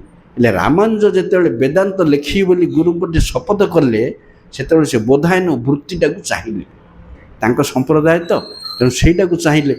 ସିଏ ଜାଣିଲେ ଯେ ଏ ବୃତ୍ତିଟା ରହିଛି ଶାରଦା ପୀଠରେ, ତେଣୁ ତାକୁ ଆଣିବା ପାଇଁ ଏ କୁରେଶକୁ ଧରିକି ଗଲେ। ସେତେବେଳେ ତ ଚାଲି ଚାଲି ଯାଉଥିଲେ, ଦକ୍ଷିଣରୁ ସେଇଠିକି ଯିବା ପାଇଁ 3 ମାସ ଲାଗିଲା। ଗୋପାଳ କହିଲେ ପରା, ଯେଉଁ ଜାଗାକୁ 100 ଦିନ ଗଲେ ଯାଇକିରି ପ୍ରାପ୍ତ ହୁଏ, ସେଇଠିକି ସାକ୍ଷୀ ଦେବା ପାଇଁ ଗଲେ 100 ଦିନ କେତେ ହେଲା, 3 ମାସ। ଶାରଦା ପୀଠକୁ ଗଲେ, ସେଠାରେ ରହିଲେ। ସେଇଟା ନେବେ, କେମିତି ନେବେ? ତାଙ୍କ ଲାଇବ୍ରେରୀରେ ଅଛି ସେ ବହିଟା। କ'ଣ କରିବା? ଶାରଦା ସାକ୍ଷାତ ସରସ୍ୱତୀ, ସେ ଲାଇବ୍ରେରୀରୁ ବହି କାଢ଼ିକିରି ଆଣିକି ରାତିରେ ଦେଇଦେଲେ, ସକାଳୁ ପଳା ଏଠୁ। ଶାରଦା ଆଣିକିରି ସାଙ୍ଗେ ସାଙ୍ଗେ ସେ ବହି ରାମାନୁଜକୁ ଦେଇଦେଲେ, ବୋଇଲେ ଏଇଠୁ ପଳା। ସେମାନେ ସକାଳୁ ପଳେଇଲେ। ମାସେ ବାଟ ଚାଲିକିରି ଗଲା ପରେ ଆଙ୍କ ମଠରେ ଆନ୍ଦୋଳନ ହେଲା, ସେ ବହି କାହିଁ, କ'ଣ ଦରକାର ପଡ଼ିଲା, ଖୋଜିଲେ, ବହି ନାହିଁ। କିଛି ବଳବାନ ଲୋକ, ବଳିଷ୍ଠ ଲୋକ ଦୌଡ଼ିଲେ। ଏମାନେ ମାସେ ବାଟ ପଳେଇଲେଣି, ଦୌଡ଼ି ଦୌଡ଼ି ଯାଇକିରି ଆଙ୍କୁ ଧରି ପକେଇଲେ। ସେଟାକୁ ଆଖି ବୁଜିକିରି ଛଡ଼େଇକିରି ମାଡ଼ ମାରିକିରି ଧରିକି ପଳେଇ ଆଇଲେ। ଏଇଟା ଧନ, ଏଇଟା ନେଇଗଲେ ହେବନି। ଧରି ପଳେଇଲେ ଯେମିତି ରାମାନୁଜ ବଡ଼ କଷ୍ଟ ପାଇଲେ। ଏତେ ପରିଶ୍ରମ କରି 3 ମାସ ଚାଲି ଚାଲି ଆଇଲୁ, 3 ମାସ, ମାସେ, 4 ମାସର ପରିଶ୍ରମ ଗଲା। କାନ୍ଦିଲେ। କାନ୍ଦିବାରୁ କୁରେଶ କହିଲେ, ଗୁରୁଦେବ କାନ୍ଦନ୍ତୁ ନାହିଁ। କାହିଁକି ନା ସେ ସମ୍ପୂର୍ଣ୍ଣ ବହିଟା ମୁଁ ପଢ଼ି ଦେଇଛି। ତୁ କେତେବେଳେ ପଢ଼ିଲୁ? ତୁ ତ ଚାଲୁଛୁ ଦିନ ଯାକ, ତାପରେ ବାକି ସମୟରେ ମୋର ସେବା କରୁଛୁ, ତାକୁ ପଢ଼ିଲୁ କେତେବେଳେ? ନା ଆପଣଙ୍କର ସେବା ସାରି ଶୋଇଲା ପରେ ସମଗ୍ର ରାତି ବିନିଦ୍ର ରଜନୀରେ ମୁଁ ସେ ଗ୍ରନ୍ଥ ପଢ଼େ। ସେ ମହାମେଧାବୀ ବୋଲେ ସେ ବହିଟାକୁ ପୁରା ହାତରେ ମୁଁ ଘୋଷି ଦେଇଛି, କିଛି ଚିନ୍ତା ନାହିଁ, କରିଦେବି ସବୁ। ତାପରେ ଲେଖା ହେଲା ଭାଷୀ, ଏଡ଼େ ବଡ଼ ଇଏ କୁରେଶ। ତାପରେ ସେ ସ୍ଥାନୀୟ ଗୋଟେ ରଜା ଥିଲା, ତା ନାଁ ହେଉଛି କୃମିକୀଟ, କୃମିକଣ୍ଠ। ତା ନାଁ ହେଉଛି କୃମିକଣ୍ଠ। ସେ ମହାପାଷଣ୍ଡୀ ଶୈବ। ସିଏ ଚାହୁଁଛି ତା ରାଜ୍ୟଟାକୁ, କାଞ୍ଚିର ରଜା, ସେ ଚାହୁଁଛି ଶୈବ ମତ କରିବି। ତେଣୁ ରାମାନୁଜକୁ ଧରିଲେ ଆମର ସବୁ କାମ ହେବ। ତାଙ୍କ ଶୈବ ସମ୍ପ୍ରଦାୟକୁ ଆଣିବି ବୋଲି କେତେ ବଳବାନ ଲୋକ ପଠେଇଲା। ପଠେଇବାରୁ କୁରେଶ କହିଲେ, ଗୁରୁଦେବ ଆପଣ ଯାଆନ୍ତୁ ନାହିଁ ରଜାଙ୍କ ପାଖକୁ, ସେଟା ଦୁଷ୍ଟ ରଜା, ପ୍ରାଣଘାତ କରିବ, ଆପଣ ମରିଗଲେ ଜଗତ ଉଦ୍ଧାର ହେବ ନାହିଁ। ତେଣୁ ଆପଣଙ୍କ ବଦଳରେ ମୁଁ ଯିବି ଆପଣଙ୍କର ତ୍ରିଦଣ୍ଡୀ ବେଶ ପିନ୍ଧିକିରି। ଶେଷ ବେଳକୁ କୁରେଶ ଗଲେ ତ୍ରିଦଣ୍ଡୀ ବେଶ ପିନ୍ଧିକିରି। ରାମାନୁଜ ଆଉ ଶିଷ୍ୟମାନଙ୍କୁ ବଣ ଭିତରକୁ ପଠେଇଦେଲେ, ଆଉ ଗୋଟେ ଜାଗା ଦେଇକିରି। ତାପରେ କୁରେଶ ଯେତେବେଳେ ତ୍ରିଦଣ୍ଡୀ ବେଶ ପଡ଼ିକିରି ଗଲେ, ରଜା ରାମାନୁଜ ବୋଲି ଭାବିକିରି ବସେଇଲା। କହିଲେ, ଆପଣ ଶୈବ ପ୍ରଚାର କରିବାକୁ ହେବ। ହେଲେ ପୂର୍ବେ କ'ଣ ହେଇଥିଲା ନା, ସେ ରଜାର ଭଉଣୀକୁ ଗୋଟେ ରୋଗ ହେଇଥିଲା, ରାମାନୁଜ ଭଲ କରିଦେଇଥିଲେ। ତେଣୁ ରାମାନୁଜଙ୍କ ଉପରେ ତାଙ୍କର ରଜାର ଦରଦ ଥିଲା। ତେଣୁ ରାମାନୁଜ ଯେତେବେଳେ ଏକଥା କହିଲା, ଆଉ ନାନା ପ୍ରକାର ପ୍ରଶ୍ନ ପଚାରିଲା, ଇଏ କୁରେଶ ନିର୍ଭୀକରେ ବିଷ୍ଣୁ ଭକ୍ତିର କଥା ଆଗା କହିବାରୁ ସେ ରଜା ରାଗିଲା। ଅମୁକ କ'ଣ ବିଷ୍ଣୁ ଭକ୍ତି, ଶିବ ନାହିଁ, ବିଷ୍ଣୁ, ଇଏ ସବୁ ପ୍ରମାଣ ଦେଇକିରି ବିଷ୍ଣୁ କଥା ଆଗା ପ୍ରତିଷ୍ଠା କଲା। ଏ କୁରେଶ କରିବାରୁ ରଜା ରାଗିକିରି ହେଲା, बोला ये मोर भौणीर प्राण रक्षा करिछि बोली नले मुझे मार दी थांती आर आखि दीटा उपाड़ी दियो ये मोर पूर्वे भौणीर कल्याण करथिला तेणु प्राण बद्ध करू नहीं मु प्राण नेबी नहीं आखि दीटा तार उपाड़ी दियो ताकू नहीं आखि दीटा उपाड़ी देले उपाड़ी देवारू कुरेश कहले तुमे मोर महामंगल कल मो आखि विषय सुख देखुला मो आखि विषय देखुला तुमे मोर मंगल करी केड़ा गोटे उपकार कल तुम पाखे मु कृतज्ञ से माने आश्चर्य हो गले से आखि उपाड़े मध्य आमर एमती होउछि एते उपकार ये करुछि आमर किछि असुविधा हो पारे आमर किछि असुविधा हो पारि बोली भय हला आखि तो नाई कौन करेंगे बाटर गोटे भिकारी जाऊला ताकू डाकिले किसी पैसा देले बोले ए लोकटा को नहीं कांची छाड़ देकर पलिया ता घरे ताकू नहीं छाड़देले छाड़देला परे रामानुज पाखु गले गुरुदेव पाखु गुरुदेव बोले कुरेश बरदराज पाखु जाओ चक्षु माग बरदराज पाखु जाकि चक्षु माग सी बरदराज पाखक गले गुरुदेव आदेश किंतु चक्षु मागिले नहीं जो माने मोर चक्षु उत्पाटन कर मंगल हो बोली कामना करिकिरी आसिले गुरुदेव कहले कौन है ना मुझे मंगल काम कर स्वार्थपर तू गुरु वाक्य को परित्याग करिकिरी तोर महिमा बढ़ाई जाकर मंगल कामना कर जा आउ थे चक्षु मागे तापर द्वितीय बार जिते कहले बरदराज गोटे चक्षु मागिले चक्षु प्रकाश है ये स्थितिर आचार्य मान कुरेशंकर अतुलनीय गुरुनिष्ठा गुड़ा गुरुनिष्ठा रामानुज कृपार से भक्त जहाँ कृपा करते भगवान ता विरुद्ध रे किछि करि परिबे नहीं तेणु यहीपरी अनेक स्तव जिते कले बहुत आहरी अच्छी आमको समय ना 43टा श्लोक केते नृसिंहदेव संतुष्ट हेले तांकर अधर रे स्मित हास्य प्रकाशित हैला तेणु गुरु प्रभुजी आपणकर क्रोध को आपण शांत करंतु बोली शेष कले उपसंहार स्तव तापरे हाँ हे प्रह्लाद तुमर स्तव पाठ रे मु खुशी हिची संतुष्ट तुम्हें मते किछि बर माग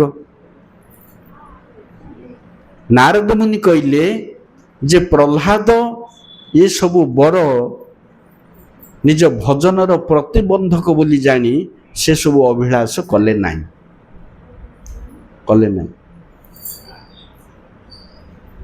तापरे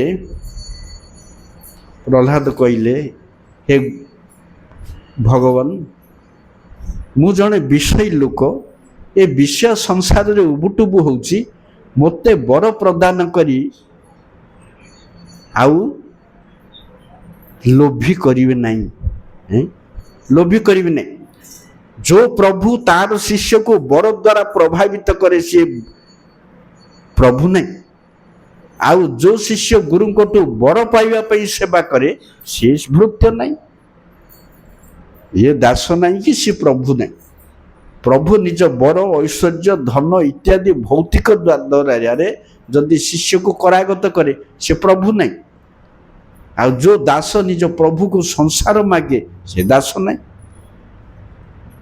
तेणु मते बर दे ए संसार रे प्रलुब्ध करंतु नहीं जी आपन को मागे न भृत्य सबई बणिक से भृत्य नहीं से बेपारी बणिक दिया निया सेवा करी नेबी नेबी कौन सेवा करवा मोर एटर्नाल ड्यूटी अहेतुकी अप्रतिहता परा कहुई भागवत धर्मटा कौन अहेतुकी कहीं कर हेतु नहीं करने बाध्य नकले मर बाध्य बिना शर्त सेवा कर हरि सेवा आसिले सेवा पाद रतांग पिनष्टु तुम्हें आलिंगन कर कि दली चकटी मार मु तुमर सेवक तेणु मु से बर करी नहीं जदि आपण कहती जे मोर बर नेले मंगल हम आपणकर वाक्यटा मु अवमानना कली जदि एक कथा भावु थांती ताहले जो पिता आपणंकु एते गाली करुथिले निंदा करुथिले जो पाप होइछि सेथिरु से मुक्त हो जांतु। तेणु ये बर मु मागुछि। नृसिंहदेव कहले ए प्रकार बर देवार कौन से आवश्यकता नहीं, कारण मु तुमर 21 पुरुष उद्धार कर सारी, तुम पिता उद्धार हो सारी, उद्धार हो सारी।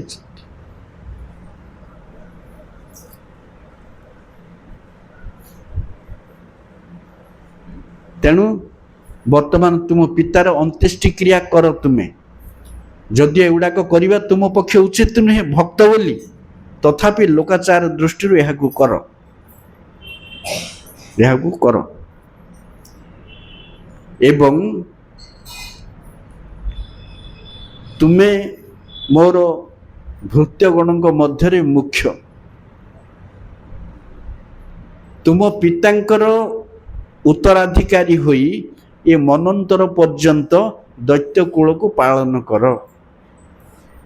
जदियो तुमर कर्म रे अधिकार नहीं, मते कहीं संसार देले, तेणु मु तुमको क्षमा मागुची, आउ मनंतर रु अधिक देवी नहीं, आउ दुख करना, ए मनंतर पर्यंत चला।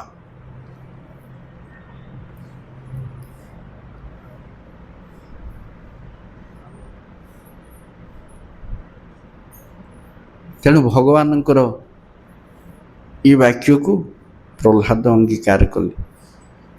हाँ, स्तब्धरे आउ गोटे कथा कही प्रभुजी आपणकर रूप भयंकारक नुहे, बरं आपणଙ୍କୁ भक्ति विघ्न विनाशक बोली भयर प्रतिबंधक रूपे लोके स्मरण करिवे।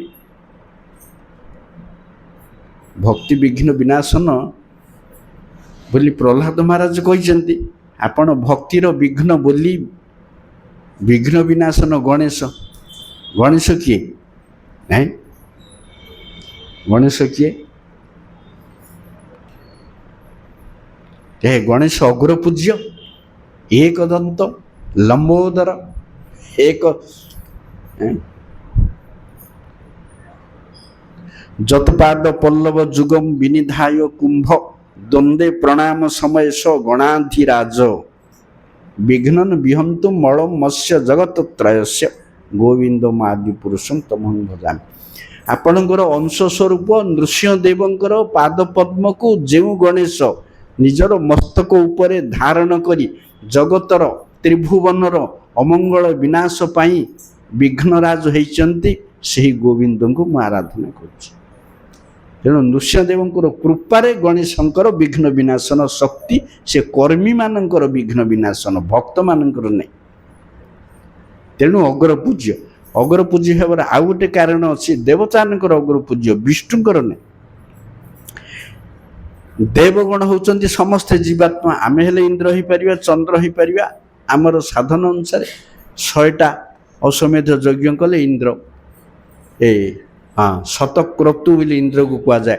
100ଟା ବର୍ଣ୍ଣାଶ୍ରମ ଯଦି ହେଇଗଲା ବୋଲେ ବ୍ରହ୍ମା ହେଇଯିବ ଆମେ ଏକେବାରେ, ଆଉ କେଉଁ ପୋଷ୍ଟ ଆମ ପାଇଁ ଦୁର୍ଲଭ ନାହିଁ। ତେଣୁ ଆମେ ସବୁ ଜୀବାତ୍ମା, କିନ୍ତୁ ଗଣେଶ ସୂର୍ଯ୍ୟ ହେଉଛନ୍ତି ଏଗୁଡ଼ାକ ସବୁ ହେଉଛନ୍ତି ଜୀବକୋଟି, କିନ୍ତୁ ଗଣେଶ ସୂର୍ଯ୍ୟ ହେଉଛନ୍ତି ଈଶ୍ୱର କୋଟି। ଏମାନେ ଈଶ୍ୱର କୋଟି, ଜୀବକୋଟି ନାହିଁ। ସେଥିପାଇଁ ସୂର୍ଯ୍ୟ ନାରାୟଣ, ତାଙ୍କର ପାଖରେ ବିଭୂତି ଅଧିକ ଅନ୍ୟାନ୍ୟ ଜୀବଙ୍କ ଠାରୁ। ତେଣୁ ଭକ୍ତି ବିଘ୍ନ ବିନାଶଙ୍କ ରୂପେ ଲୋକେ ଆପଣଙ୍କୁ ମନେ ରଖିବେ, ଗୋଟେ ଶ୍ଲୋକ କହିଥିଲେ। ତେଣୁ ବର୍ତ୍ତମାନ କହିଲେ ପ୍ରଭୁଜୀ ଆପଣଙ୍କର ବରତ ପ୍ରାପ୍ତ ହେଲେ ସରିଲା ପ୍ରହ୍ଲାଦଙ୍କଠୁ, ତୁମେ ମୋର ଭକ୍ତ ଭିତରେ ଶ୍ରେଷ୍ଠ। ତାପରେ ବ୍ରହ୍ମା ଆସିଲେ, ଆଉ ଟିକିଏ ସାହସ ହେଲା। ଶାନ୍ତ ହେବା ପରେ କହିଲେ ପ୍ରଭୁଜୀ ମୋ ଠାରୁ ବର ପାଇକିରି ଏ ଅସୁର ଭାଡ଼ି ଦୁର୍ଦାନ୍ତ ହେଲା, ହେଇକିରି ଏ ପ୍ରକାର କଲା। ଭଗବାନ କହିଲେ ହେ ପଦ୍ମ ସମ୍ଭବ, ଆଜିଠାରୁ କେବେ ହେଲେ ଅସୁରମାନଙ୍କୁ ଏପରି ବିପଜ୍ଜନକ ବର ଦବ ନାହିଁ, ଦବ ନାହିଁ କେବେ ହେଲେ। ଅହିନାଙ୍ଗ ଅମୃତ ଯଥା, ସାପକୁ କ୍ଷୀର ଦେବା ଯେପରି ବିପଜ୍ଜନକ, ସେପରି ଅସୁରମାନଙ୍କୁ ବର ଦେବା ବିପଜ୍ଜନକ। आउ दब नहीं कहीकि भगवान अंतर्ध्यान ହେଇଗଲା ପରେ ଶୁକ୍ରାଚାର୍ଯ୍ୟ ପଳେଇ ଆଇଲେଣି। ସେତେବେଳେ ଶୁକ୍ରାଚାର୍ଯ୍ୟ ବ୍ରହ୍ମା ମିଶିକିରି ପ୍ରହ୍ଲାଦଙ୍କୁ ସିଂହାସନରେ ଦୈତ୍ୟ କୁଳପତି ରୂପରେ ଆସନ କଲେ ଏବଂ ଭଗବାନ କହିଲେ ଯେ ମନନ୍ତର ପରେ ତୁମେ ତୁମର ଲୀଳା ସରିଲା ପରେ ମୋ ପାଖକୁ ଫେରି ଆସିବ। ହେଲେ ପ୍ରହ୍ଲାଦ ହେଉଛନ୍ତି ମିଶ୍ର ସିଦ୍ଧ।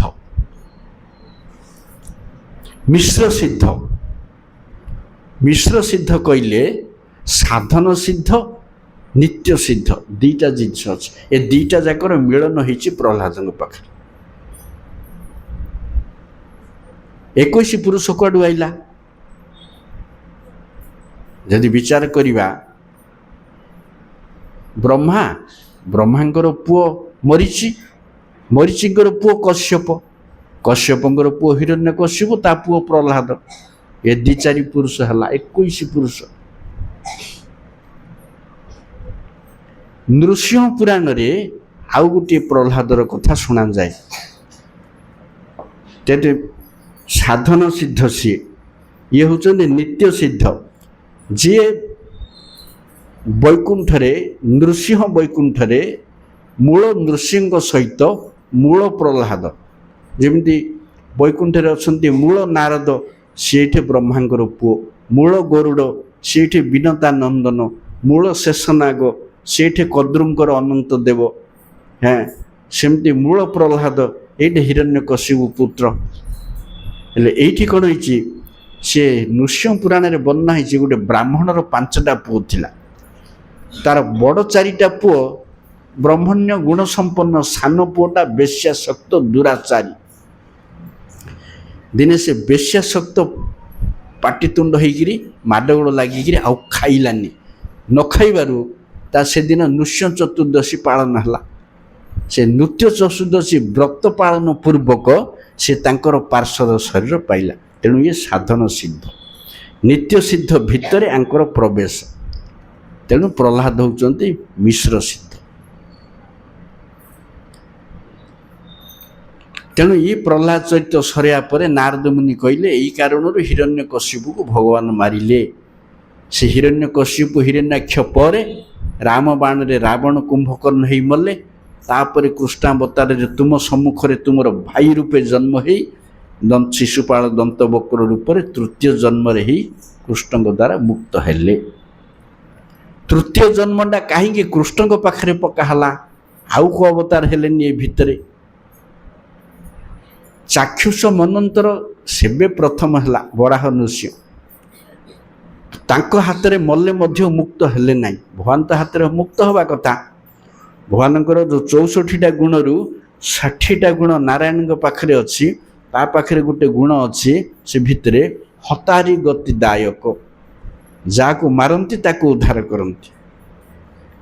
ତାହେଲେ ବରାହ ଆଉ ନୃସିଂହଦେବଙ୍କ ଦ୍ୱାରା ତ ଇଏ ଉଦ୍ଧାର ହେଇଯିବା କଥା। ଦ୍ୱିତୀୟ ତୃତୀୟ ଜନ୍ମର ଅପେକ୍ଷା ରହିବା କଥା ନାହିଁ ନା? ସାପ ମିଳିଛି, ତାହେଲେ ଆଉ କାହା ଦ୍ୱାରା ମରିବା କଥା? ତାହେଲେ ଏଇଟାକୁ ଦେଖିବା ନା ସେଇଟାକୁ ଦେଖିବା? ଦୁଇଟା କୋଉଟା ହେଲେ ଗୋଟେ କରେକ୍ଟ ହବ, ଆଉ ଗୋଟେ ଭୁଲ ହେଇଯିବ। ଯଦି ଆଉ ଥରେ ଅସୁର ହେଲେ ତାହେଲେ ଭଗବାନଙ୍କର ଭଗବତ୍ତା ଆଉ କ'ଣ? ଭଗବାନଙ୍କର ମହିମା କ'ଣ? ବିଷ୍ଣୁଙ୍କ ହାତରେ ମରିକି ଯଦି ପୁଣି ଅସୁର ହେଲେ, ହଁ ଭଲ ଲୋକଟେ ହେଇଥାନ୍ତେ। ଆଚ୍ଛା, ଦ୍ୱିତୀୟରେ ରାମ ବାଣରେ ମଲେ। ନୃସିଂହଦେବଙ୍କଠୁ ରାମ ଉଚ୍ଚ, ତାଙ୍କ ବାଣରେ ମରିକିରି ମଧ୍ୟ ଅମୁକ୍ତ। ରାମ ପରେ ଆଉ କାହାକୁ ଦେଇଥାନ୍ତେ ପରଶୁରାମ କି ନିଏ? ନାଇଁ, ହେଇପାରିବନି। କୃଷ୍ଣ ହାତରେ ହେଲେ ଆକା ମୁକ୍ତ ହବ। ଯେହେତୁ ଭାରହରଣ ପାଇଁ କୃଷ୍ଣଙ୍କ ସମୟରେ ଆକା ହେଲା।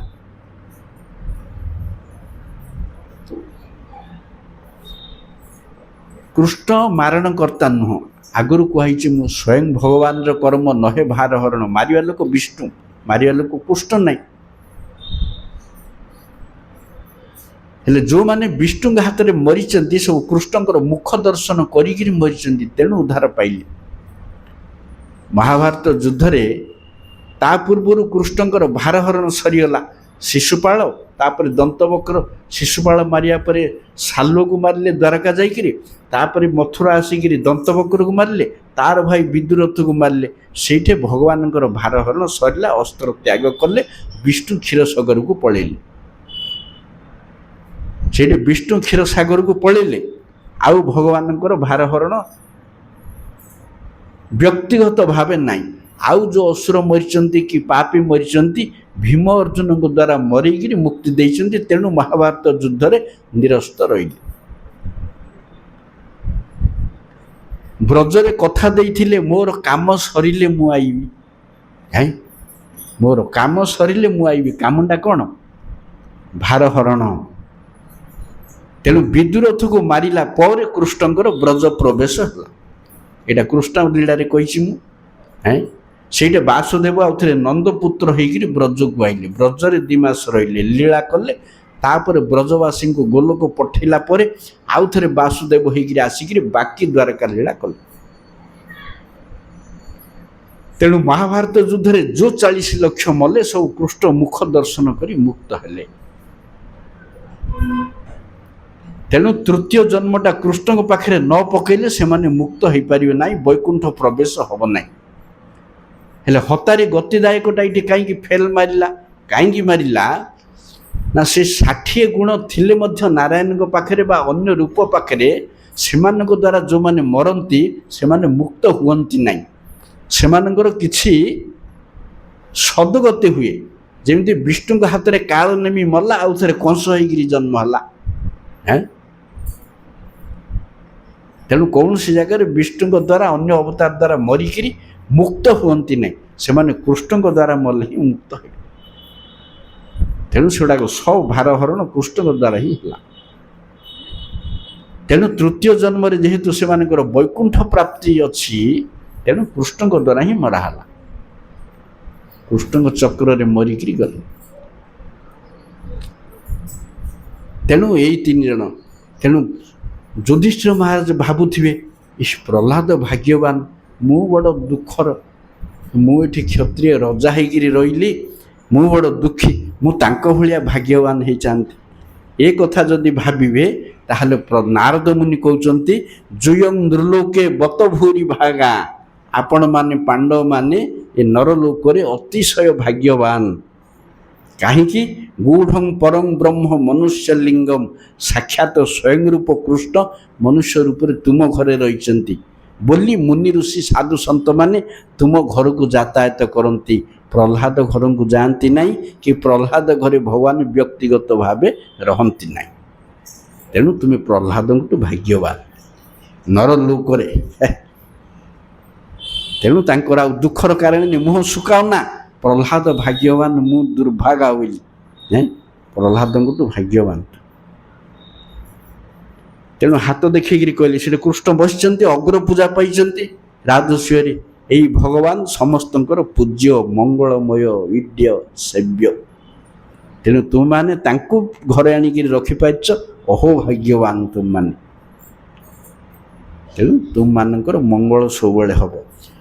ତେଣୁ ବର୍ତ୍ତମାନ ନାରଦ ମୁନି କହିଲେ ଯୁଧିଷ୍ଠିର ମହାରାଜଙ୍କୁ, ଏ ପ୍ରହ୍ଲାଦ ଚରିତ୍ର ସର୍ବତ୍ର ଗାନ ହୁଏ। ଭଗବାନ ନୃସିଂହଦେବଙ୍କୁ କହିଲେ ମଧ୍ୟ, ହେ ପ୍ରହ୍ଲାଦ, ତୁମର ସ୍ତବ ଯେ ଗାନ କରିବ ମୁଁ ତାକୁ କୃପା କରିବି। ଯେ ଶ୍ରବଣ କରିବ, କୀର୍ତ୍ତନ କରିବ, ପଠନ କରିବ, ସିଏ ମୁଁ ତାକୁ କୃପା କରିବି। ତେଣୁ ନୃସିଂହଦେବଙ୍କର ଗୋଟେ ପ୍ରହ୍ଲାଦ ମହାରାଜଙ୍କର ସ୍ତବ, ଆଉ ଗୋଟେ ଶ୍ରୀଧର ସ୍ୱାମୀଙ୍କର ସ୍ତବ, 2ଟାକ ସୁନ୍ଦର ସ୍ତବ। ଏ 2ଟି ନୃସିଂହଦେବଙ୍କୁ ସନ୍ତୁଷ୍ଟ କରିବା ପାଇଁ ପ୍ରସ୍ତୁତ। ତେଣୁ ଏ 2ଟି ପାଠ କରିବେ ଯେଉଁମାନେ ନୃସିଂହଦେବଙ୍କୁ ସ୍ତବ କରିବା ପାଇଁ ଚାହାନ୍ତି। ହଉ, ଏହିପରି ସପ୍ତମ ସ୍କନ୍ଧର ପ୍ରଥମ 10ଟି ଅଧ୍ୟାୟ ପ୍ରହ୍ଲାଦ ଚରିତ ନୃସିଂହ ଆବିର୍ଭାବ ରୂପରେ ଆମର ହେଲା। ଆଜି ଆମର ଉପସଂହାର, ଆମର କଥାକୁ ବିଶ୍ରାମ ଦେବା। ନୃସିଂହଦେବ ନିତ୍ୟ, ପ୍ରହ୍ଲାଦ ମହାରାଜ ନିତ୍ୟ, ସମ୍ବନ୍ଧଟା ନିତ୍ୟ, ଭକ୍ତି ନିତ୍ୟ। ତେଣୁ କେଉଁଠି ମଧ୍ୟ ସମାପ୍ତ ନାହିଁ।